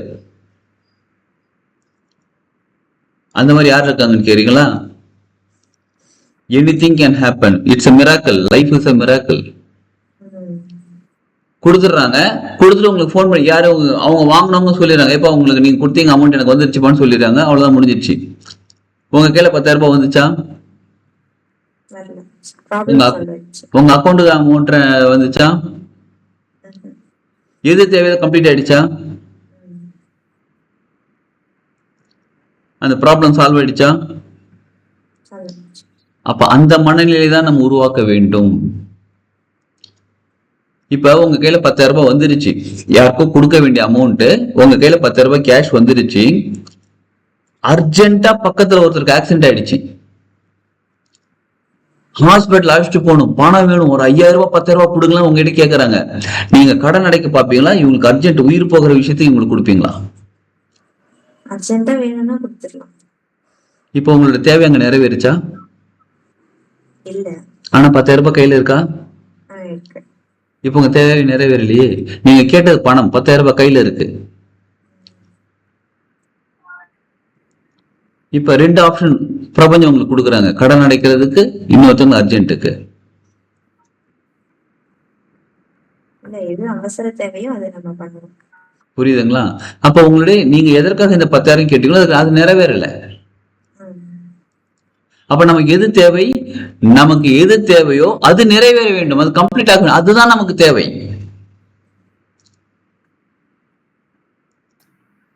புரியுதுங்களா? பணம் 10 செய்யும், 11 செய்யும், 12 செய்யும். ஆனா நம்ம தேவையை நிறைவேற்றுறதுக்கு எது எப்ப தேவையோ அது நிறைவேற வேண்டும், அவ்வளவுதான் நமக்கு தேவை. அதுக்குன்னு பணம் வேணான்னு சொல்லலைங்க, பணம் நிச்சயமா வேணும். மற்றவங்களுக்கு உதவி செய்யறது எல்லாத்துக்குமே தேவை. ஆனா ஒரு பொருளாதாரம்ங்கிறது பணமும் சேர்ந்தது. பணம்ங்கிறது பணம் மட்டும்தான் பொருளாதாரம் சேர்க்கல. அப்ப ஃபெகு சிம்பல் போடும்போது எனக்கு இப்ப நீங்க வந்து எனக்கு இன்னைக்கு அர்ஜென்ட்டா 10,000 ரூபாய் தேவை அப்படின்னா அந்த 10,000 ரூபாய் எதற்கு தேவை? இவங்களுக்கு நான் திருப்பி கொடுக்கணும். அப்ப எனக்கு இந்த 10,000 ரூபாய் கொடுங்க, எதற்காகனா இவங்களுக்கு நான் திருப்பி கொடுக்கணும், அதற்காக எனக்கு இந்த 10,000 ரூபாய் வேணும்னு சொல்லி தெளிவு அங்க வர வேண்டும்.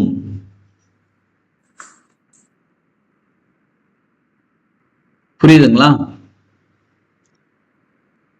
அப்ப ஒண்ணு என்ன நடக்கும், ஒண்ணு உங்க கையில 10,000 ரூபாய் வந்து அந்த பர்பஸ் கம்ப்ளீட் ஆகும், இல்லைன்னா டைரக்டா அந்த பர்பஸ் கம்ப்ளீட் ஆகும். கிளியர்? எஸ். அப்ப உங்களுக்கு இந்த இப்ப அர்ஜென்ட்டா ஒரு 50,000 தேவைப்படுது, 1 லட்சம் தேவைப்படுது அப்படின்னா உங்களுக்கு என்ன தேவை? இந்த ஃபெகு சிம்பல் வரையும் போது எனக்கு இந்த அமௌண்ட் வேணும், இந்த நேரத்துக்குள்ள வேணும், இந்த நாளைக்கு இந்த மாதிரி அதுக்குள்ள வேணும். எதற்காக வேண்டும் என்றால் இதற்காக வேண்டும் அப்படின்னு எவ்வளவு வேணும், எப்ப வேணும், எதற்கு வேணும்னு தெளிவு இருக்க வேண்டும். அந்த தெளிவோடு கேட்டீங்கன்னா உங்களுக்கு ஃபெகு சிம்பிள் கொண்டு வந்து கொடுத்துருவாங்க. உடனே ஃபெகு சிம்பிள் 108 தடவை வரைஞ்சிட்டாங்க. வீட்டு கதவை திறந்து பார்த்தாங்க, டோர் திறந்து பார்த்தேன், பேக்ல பணம் இருக்குன்னு பார்த்தா இல்லவே இல்லையே. அப்படி நடக்காது. யாரோ ஒரு மனிதர் மூலியமாகவோ எங்க இருந்தோ உங்களுக்கு கிடைக்கும். கேளுங்கள் கொடுக்கப்படும், தட்டுங்கள் திறக்கப்படும் மாதிரி நம்புங்கள் கிடைத்துவிடும். நம்பினா கிடைக்கும், நம்பினா மட்டும்தான் கிடைக்கும், நம்புறது மட்டும்தான் கிடைக்கும். சப்போஸ் மொத்தமா முடிஞ்சு போச்சு கிடைக்காது. ஏன்னா சப்போஸ்ங்கிறது டவுட். 1 லிட்டர் வாட்டர் பாட்டில் தண்ணி வச்சிருக்கீங்க, பிஸ்லரி வாட்டர், நல்ல பியூரிஃபைட் லிட்டர் நல்ல வாட்டர் வாங்கியிருக்கீங்க. குடிப்போமா? அந்த தண்ணியை குடிப்போமா? நல்ல தண்ணி குடிக்க பயன்படுத்தலாமா? எல்லாம் செயல்கூடும். Super madam. அந்த தண்ணி பயன்படுத்தலாமா குடிக்கிறதுக்கு? நல்ல தண்ணிங்க.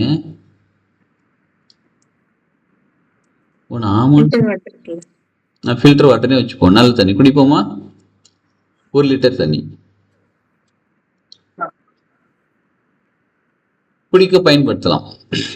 சரி, ஒரே 1 டிராப் பாய்சன் போட்டீங்க, இப்ப என்ன பண்ணுவீங்க?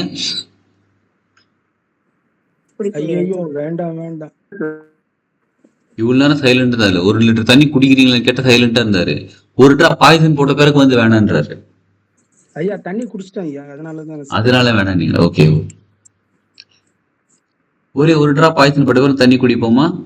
அந்த 1 லிட்டர் தண்ணிங்க, 1 லிட்டர்ல எத்தனை டிராப் இருக்கு? அதுல போய் ஒரே 1 drop, after all 1 drop poison என்னங்க பண்ணிட்டு போகுது? குடிக்க மாட்டோம். நம்ம நல்ல எண்ணங்கள் நிறைய இருக்குதுங்க, பாசிட்டிவான தாட் ப்ராசஸ் நிறைய இருக்குதுங்க, நல்லா திங்க் பண்ணிக்கிட்டு இருக்காங்க. சப்போஸ் கிடைக்கலனா அந்த ஒரு தாட் மொத்தத்தையும் டிஸ்ட்ராய் பண்ணி விட்டுரும். புரியுதுங்களா?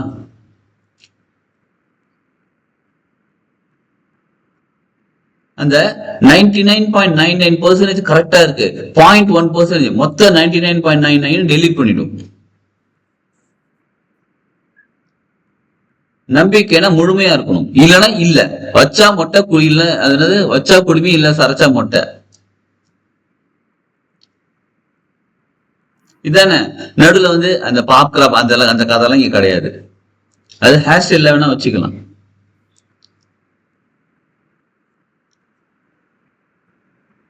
ஏழு மணி தன்னோட வீடியோ ஆஃப் பண்ணிட்டீங்களோ? சரி, புரியுதுங்களா? அப்ப நமக்கு எது தேவை என்று தெளிவாக தெரிய வேண்டும். அப்ப எது தேவை, எவ்வளவு நாட்குள்ள தேவை, எதற்காக தேவைன்னு தெளிவா கேட்டா நிச்சயமா கொண்டு கிடைச்சிரும். 100% நம்பிக்கை வைங்க. ஒரு சில சொல்லுவாங்க நான் 101% நம்பிக்கை. இந்த 101 எல்லாம் கிடையாதுங்க. 101% கிடையாது. வச்சா 100% அவ்வளவுதான். கிடைக்கும்னா கிடைக்கும். அது எப்படி கிடைக்கும், அது எங்க இருந்து கிடைக்கும்? கேள்வியெல்லாம் இருக்கக்கூடாது, கிடைக்கும். இந்த கேள்வியெல்லாம் எங்க திரும்ப வருது? பாஸ்ட் லைஃப்ல இருந்து வருது. சப்போஸ் கிடைக்கலனா, சப்போஸ் அப்படி ஆயிடுச்சுன்னா, சப்போஸ் இப்படி ஆயிடுச்சுன்னா, அதெல்லாம் தூக்கி ஓரம் கட்டுங்க, கிடைக்கும். அந்த நம்பிக்கையையும் கிரியேட் பண்ணிட்டு இந்த ஃபெகு சிம்பல் வரைங்க, நிச்சயமாக உங்களுக்கு தேவை நிறைவேற்றப்படும். சரி, இன்னைக்கு வரைஞ்சிடலாமா? 108 தடவை. இன்னைக்குன்றது ரொம்ப லேட்டு, இப்ப வரையறேங்க. கிளாஸ் முடிங்க பாருங்க, அடுத்த 10 நிமிஷத்துல வரைஞ்சு முடிக்கிறேன் பாருங்க. முழுமையாக 108 ஒரே டைம்ல பண்ணணும் இல்ல பிரேக் விட்டு போடலாமா? பிரேக் விட்டு பண்ணா உங்களுக்கு பிரேக் விட்டு தான் கிடைக்கும். நீங்க கேட்கறது முழுமையா கிடைக்கும்னா முழுமையா வேணும், முழுமையா அப்படியே உட்காந்து ஒர்க் பண்ணணும். இந்த பிரேக் விட்டுன்னு ஒரு அருமையான வார்த்தை சொன்னாரு. இதுல ஒரு சின்ன விஷயம் தாங்க. யாருக்கா சாம்பார் சமைக்க தெரியுங்களா? சமையல் சமைப்பீங்களா யாராவது? ஆண்கள் பெண்கள் பிரிச்சு பேசலங்க, மொத்தமா கேட்கிறேன். சமைக்க தெரியும். இப்ப சாம்பாருக்கு காய்கறிகள்லாம் வாங்கிட்டு வந்துட்டீங்க, கட் பண்ணிட்டீங்க, பருப்பு எடுத்துட்டீங்க, பருப்பு வந்து வச்சுட்டீங்க.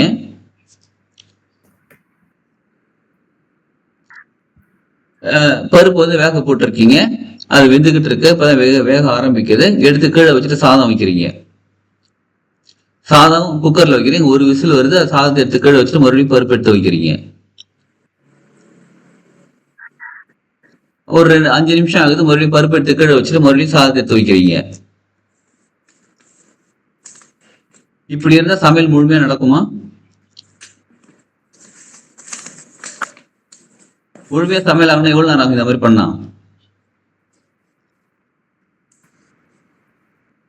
கண்டினியூஸா பண்ணுங்க. செமையா இருக்கு. தொடர்ச்சியா இருந்தா முழுமையடையும்.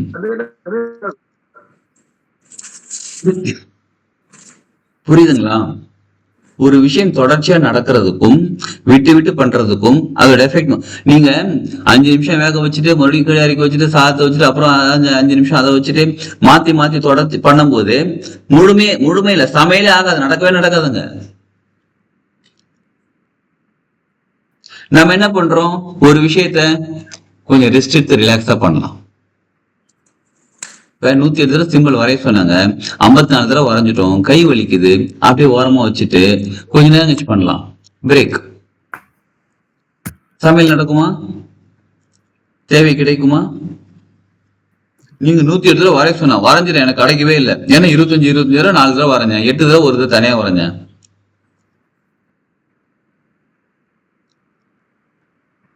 அப்ப தொடர்ச்சியாக ஃபர்ஸ்ட் என்ன பண்ணணும், முழு நம்பிக்கையோட. அடுத்தது தொடர்ச்சியாக செய்ய வேண்டும்.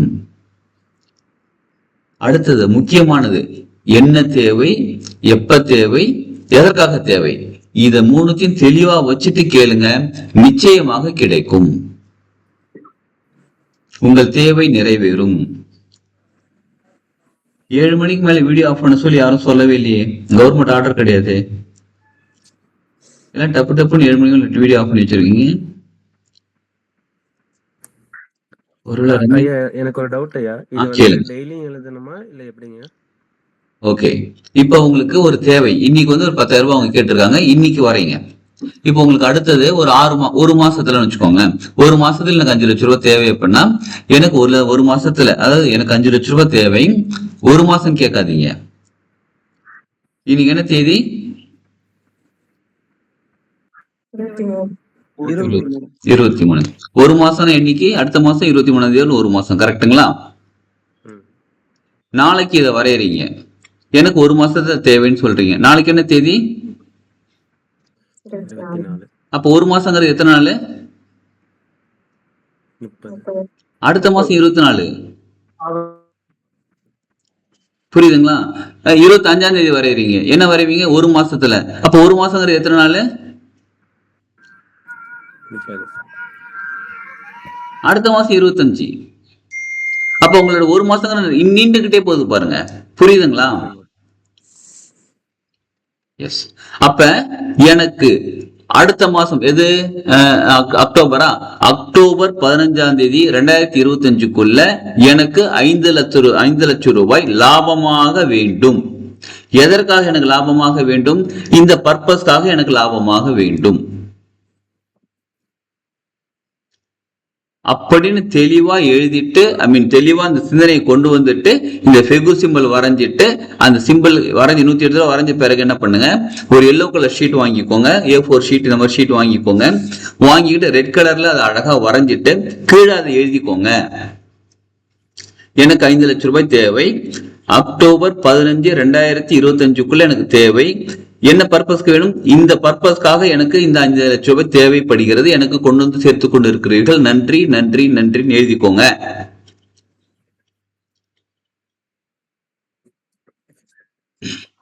சரி, 5 லட்சம் ரூபாய் கிடைச்சிருச்சு. இங்க எது திரும்ப தடுக்கும்? அது எப்படி கிடைக்கும்னு கேட்டா கிடைக்காது. முழு நம்பிக்கை, கிளாரிட்டி கிடைச்சிரும். சரிங்களா? சரி, இப்ப அடுத்து 5 லட்சம் ரூபாய் எனக்கு ஓகேங்க, மாத்தக்கூடாது. மறுபடியும் அக்டோபர் 15ஆம் தேதிக்குள்ள ஒருவேளை 40 லட்சம் ரூபாய் கேட்டா கிடைச்சிருமோ? கேட்கறதான் கேட்கிறோம், 10 லட்சமே கேட்போமே. மாத்தக்கூடாது, கிளாரிட்டியா இருக்கணும். மாத்திக்கிட்டே இருந்தா மாறிக்கிட்டே இருக்கும், மாறிக்கிட்டே இருந்தா பிரபஞ்சம் கன்ஃபியூஸ் ஆயிடுவாங்க, தர மாட்டாங்க. ஏன்னா நமக்கே எது தேவை நமக்கே தெளிவா தெரியலையே. தெளிவு, இதுதான் என்ன சொன்னாங்க திருமூலர், என்ன சொல்றாரு? தெளிவு குருவின் திருமேனி காணல். எஸ், இதுதான் தெளிவு. அப்ப அந்த அளவுக்கு தெளிவாக இருக்க வேண்டும். புரியுதுங்களா? இந்த ஃபிகு சிம்பல் பொருளாதாரத்துக்கு. சரிங்களா? இன்னும் நமக்கு நிறைய தேவைகள் இருக்கு. அந்த தேவைகள் நிறைவேற்ற ஒரு ஒரு சிம்பல், ஒரு ஒரு குறியீடுகள், அப்புறம் வேற என்ன சரி, இது எந்திரங்கள்லாம் பார்க்கலாம். சரி, இது 108 டைம் நாளைக்கு வரைஞ்சி இன்னைக்கே வரைஞ்சிட முடியுமா? வரைஞ்சிட்டு குரூப்ல நீங்க வரைஞ்சிட்டேன்னு போட்டா போதும். டன், எஸ் வரைந்து விட்டேன் அப்படின்னு போட்டா கூட போதும். ஏற்கனவே நம்ம பழைய டீம் மெம்பர்ஸ் இருக்காங்க, தாந்திரிக பரிகாரம் படிச்சவங்க, அவங்களும் இதை வரைங்க. ஏன்னா அவங்களுக்கும் தேவை. எனக்கு இன்னைக்கு 1 லட்சம் ரூபாய் தேவை, அன்னைக்கு தேவைப்படுச்சு வாங்கிட்டேன், இன்னைக்கு தேவைப்பட வாங்கிட்டுங்க, அவ்வளவுதான். சரி, எல்லாருமே வரைஞ்சிடலாம். ஸ்ட்ரோக் எப்படி போடணும் மாஸ்டர்? மேல இருந்து போடணுமா இல்ல கீழ இருந்து போடணுமா? ஆமா சார், இது மேல இருந்து கீழ் நோக்கி போடணும்.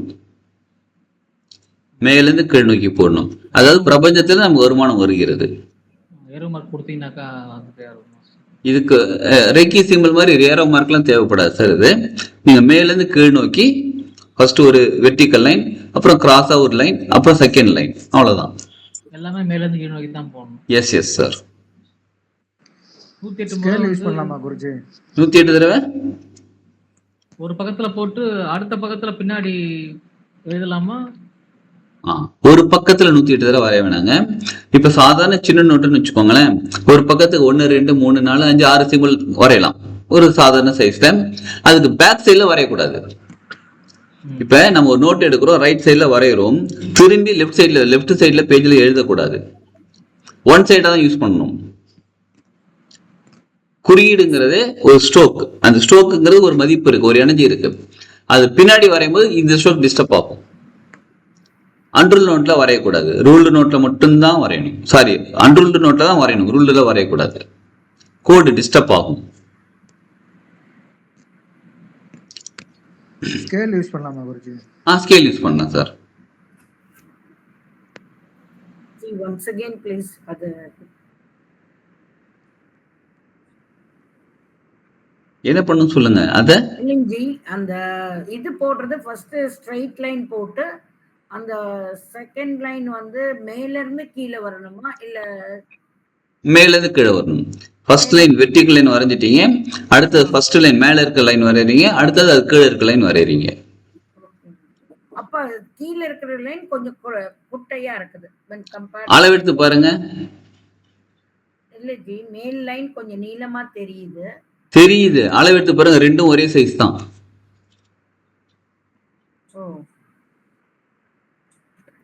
ரெண்டு லைனும் ஒரே சைஸ் தான்.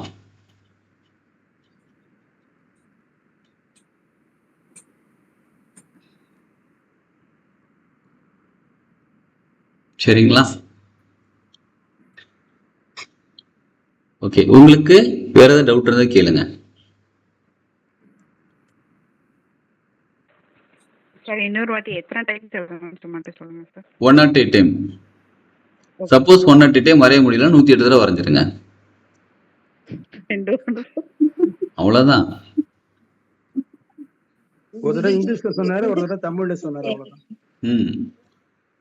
ஃபர்ஸ்ட் சொன்னது ஒரே சொல்லுங்க. ரெண்டு ஒரே சைஸா குருஜி? சின்ன ரெண்டாவது கோடு சின்னதா தெரியுது குருஜி. பாக்குறதுக்கு சின்னதா தெரியும், அளவெடுத்து பார்த்தா ஒரே சைஸா தான் இருக்கும். சரி, பாக்குறது சின்னதா இருக்குன்றீங்கல்ல, இந்த கார்னர் வந்து பாருங்களேன், அந்த ரெண்டு எட்ஜும் கரெக்டா ஸ்ட்ரைட்டா இருக்குங்களா? ரெண்டு எட்ஜும் ஸ்ட்ரைட்டா இருந்தாலே ஒரே சைஸ் தானே அர்த்தம். இதுக்கு பேர் தான் இல்யூஷன், மாயை. குருஜி, இந்த குறியீடு வந்து காசுக்கு மட்டும்தான், பொருளாதாரத்துக்கு மட்டும்தான், காசு கிடையாது, பொருளாதாரம். ஜி இந்த வயலட் கலர் எதுக்கு யூஸ் பண்றது சொன்னீங்க ஜி? Healing colour. சரம் படிச்சவங்களுக்கு தெரியும், நீங்க செவ்வாய்க்கிழமை சிகப்பு கலர் ட்ரெஸ் போடணும்னு தெரியும், சரம் படிச்சவங்களுக்கு.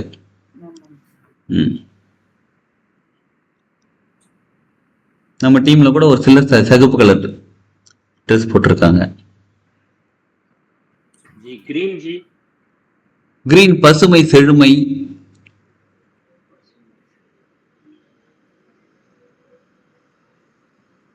இந்த எல்லோ கலர் ஷீட்ல A4 ஷீட்ல இது வரைஞ்சி என்ன அது அப்படியே என்ன சார் பண்ணணும்? ஃபர்ஸ்ட் இனிஷியலா நீங்க ஒயிட் நோட் வாங்கியிருக்கீங்கல்ல, அதுல சிம்பிள் வரைங்க. வரைஞ்சி 108 வரைஞ்சி முடிச்ச பிறகு A4 ஷீட் வாங்கிட்டு இது நல்ல பெருசா ஒரு சிம்பிள் வரைஞ்சிட்டு கீழே எழுதிருக்கோங்க. உங்களுக்கு என்ன தேவைன்னு தெளிவா எழுதிருக்கோங்க. எவ்வளவு அமௌண்ட், அதாவது என்ன பொருளாதாரம்ல எது தேவை, எப்ப தேவை, எதற்கு தேவை, தெளிவா இதை எழுதிடுங்க. எழுதிட்டு நம்ம ஒரு நோட் புக்ல இது சிம்பிள்ஸ் போட்டுக்கோமே, அதுலயே பேஜஸ் இருந்தா கண்டினியூ பண்ணலாம் இல்லைங்க? எல்லோ ஷீட் தனியா வச்சு வைக்கோங்க. இல்ல இது ஓகேங்க ஜி, 108 டைம்ஸ் பண்ண சொல்றீங்கல்ல, அதுலயே கண்டினியூ பண்ணிக்கலாம். ஓகேங்க ஜி, தேங்க்யூ. நோட் புக் பத்தாது, எப்படின்னு 2 நோட் வாங்க வேண்டியது இருக்கும். ஓகேங்க. இல்ல ஒவ்வொரு பேஜுக்கும் ஒரு சிம்பிள் போடணுமாச்சு இல்ல எத்தனை? அப்படி இல்லை சார். ஒரு சாதாரண நோட்டா இருந்தா 1 2 3 4 சிம்பிள் வரையலாம் சார். கொஞ்சம் பெரிய சைஸ் A4 சைஸ் நோட்டா இருந்தால் 6 சிம்பிள் வரையலாம். லாங் நோட் சைஸ் இருக்கு பாருங்க, லாங் சைஸ் நோட், அதுல பாத்தீங்கன்னா 1 2 3 4 5 6 7 8 சிம்பிள் வரையலாம். சரிங்களா? ஒரு தடவை சிம்பிள் வரையும் போது உங்களுக்கு என்ன தேவை, எப்ப தேவை, எதற்கு தேவைன்னு எழுதணும்னு அவசியம் கிடையாது. நீங்க மனசுல நினைச்சுக்கிட்டா போதும். எல்லோ ஷீட்ல வரையும் போது, எல்லோ பேப்பர்ல வரையும் போது மட்டும் அதை எழுதணும்.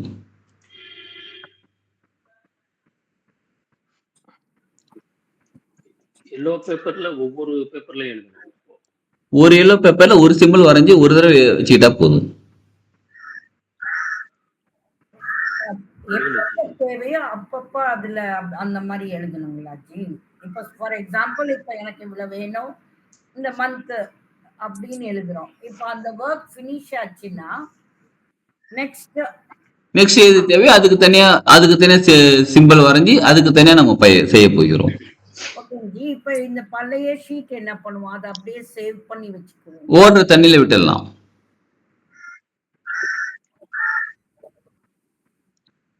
ஓடுற தண்ணியில வந்து ம் ஃபர்ஸ்ட் 108 வாட்டி இதை வரைஞ்சு பார்க்கணும். அதுக்கப்புறம் நம்மளோட எதுக்கு தேவைக்காக நம்ம வரையறோமோ அதை வந்து எல்லோ ஷீட்ல ஒரு வாட்டி வரைஞ்சா போதும். இது மாதிரி தான் ஒவ்வொரு வாட்டியும் ரிப்பீட் பண்ணணும், அப்படிதானங்க sir? Correct madam. Okay sir. So இந்த சிம்பிள் வரையறது எல்லோ ஷீட்ல தேவையில்லை இல்லைஜி? அதாவது பிராக்டிஸ் பண்றதுக்கு நார்மல் ஒயிட் ஷீட் நோட் அதுவே போதும். சிம்பிள் வரைஞ்சி உங்க கூட வச்சுக்கிறதுக்கு உங்க எது தேவையோ தெளிவா அது வரைகிறது எழுதி வைங்கல்ல, அதுக்கு எல்லோ ஷீட் தேவை. எழுதி எங்க வைக்கணும்? சின்னதா எழுதினா உங்க பேக்ல வர எழுதி வச்சுக்கோங்க. பெருசா எழுதினா ஃப்ரேம் பண்ணி லேமினேட் பண்ணி உங்க பூஜை ரூம்ல வைங்க, சாமி ரூம்ல வைங்க.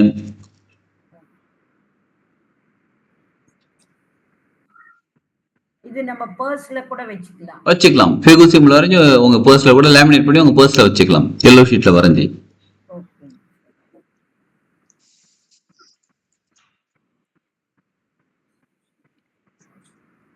பெரிய சைஸா போடணுமா? இங்க ஒரு அளவா போட்டா போதுமா? உங்க பேக்ல வச்சுக்கிறதாக இருந்தால் சின்னதா வரைஞ்சா கூட போதும்.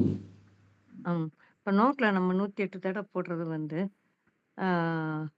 அந்த நீங்க 4 இது சொல்றீங்கல்ல, அப்ப கொஞ்சம் பரவாயில்லாம வரைஞ்சா ஒரு 10 12 போடுற மாதிரி போடலாமா? அவ்வளவு 12 எல்லாம் வேணாங்க. ஒரு நார்மல் நோட்ல வந்து சின்ன சைஸ் நோட் நார்மலா யூஸ் பண்ண அந்த நோட்ல 12 எல்லாம் வேண்டாம். அதுல 4 இல்ல 6 வரையலாம், அவ்வளவுதான். 4 வரைஞ்சா போதும். 4 வரைஞ்சா போதும், அந்த சைஸ் இருந்தா போதும். சரிங்க. ஓகேங்க.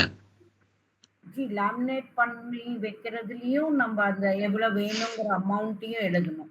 எவ்வளவு வேணும் அமௌண்ட் எழுதுறதான் லேமினேட் பண்ணி வைக்கணும்.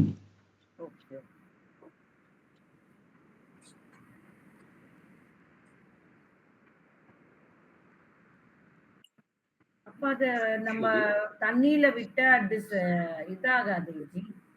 எதாகாது? லேமினேட் பண்ணி சப்போஸ் வச்சிருப்போம், நம்ம அந்த தேவை முடிஞ்சிடுச்சு, அப்போ நம்ம அதை டிஸ்கார்ட் பண்றோம், பழைய ஓடுற தண்ணி இல்லைங்கிறீங்க. கட் பண்ணிடுங்க, கட் பண்ணி கிழிச்சிடுங்க, கிழிச்சிட்டு போடுங்க. அப்ப தண்ணி உள்ளுக்குள்ள போய் ஊறி அது இதாயிடும்.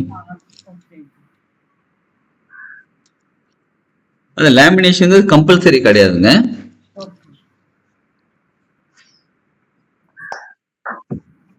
வணக்கங்க. நம்ம பர்ஸுக்குள்ள வைக்கிறதுமே இது எழுதி இதை வைக்கணுமா? சிம்பிள் மட்டும் வரைஞ்சா போதுமாங்க? நீங்க உங்க தேவைக்காக இந்த பர்பஸ் ஒரு பர்பஸ்க்காக நீங்க வைக்கிறீங்கன்னா அந்த சிம்பிள் வரைஞ்சு அதுல எழுதி வைங்க. சரிங்க. எப்பயுமே எனக்கு தேவையான பொருளாதாரம் கிடைச்சிக்கிட்டே இருக்கணும் அப்படின்னா சிம்பிள் வரைஞ்சு மட்டும் அப்படியே வச்சுக்கோங்க. நன்றிங்க. இது நீங்க வரைஞ்சி உங்க பர்ஸ்குள்ளதான் வைக்கணும். சரிங்க. நார்மலா என்ன கேட்பாங்க, நான் அவரோட பர்ஸ்ல வைக்கட்டா, என் பையனோட பர்ஸ்ல வைக்கட்டா, என் பொண்ணோட பர்ஸ்ல வைக்கட்டா, அதெல்லாம் இல்லை. அவங்க அது வரைஞ்சிக்கிட்டோம். சரிங்க. இது உங்களுக்காக வரைஞ்சிட்டு எல்லோ ஷீட்ல வரையறது நாளைக்கு பண்ணிக்கலாமா? நாளைக்கு கூட பண்ணிக்கலாம், இன்னைக்கு கூட பண்ணலாம்.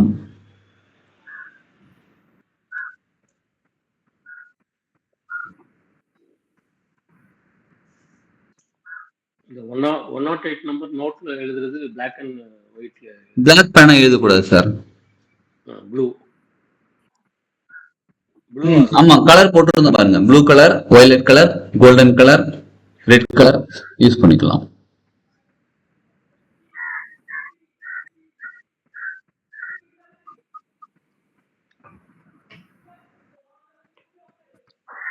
சரி, வேற ஏதாவது டவுட் இருந்தா கேளுங்க.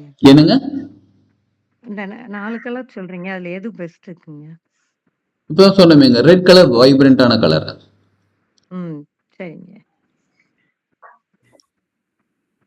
Red colour best. சரிங்க, நன்றிங்க.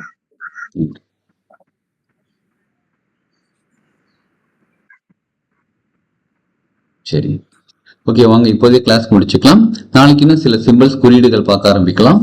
குறியீடுகள் பிளஸ் எந்திரம் பார்க்க ஆரம்பிக்கலாம். சரிங்களா? அப்பப்போ சின்ன சின்ன டிப்ஸ் வேற ஏதாவது வந்துகிட்டே இருக்கும்.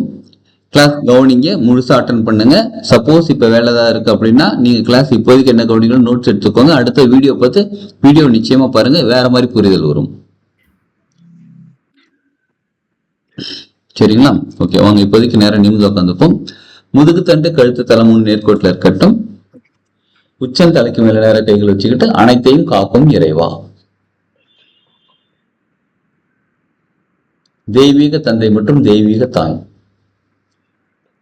தெய்வங்களே, தெய்வ சக்திகளே,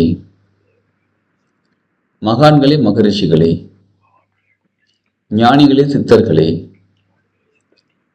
தேவர்களே, தேவதைகளே, அனைத்து உதவி செய்யும் தேவதைகளே, அனைத்து குணப்படுத்தும் தேவதைகளே, என் குல தெய்வமே, என் முன்னோர்களே, பஞ்சபூதங்களே, நவகிரகங்களே,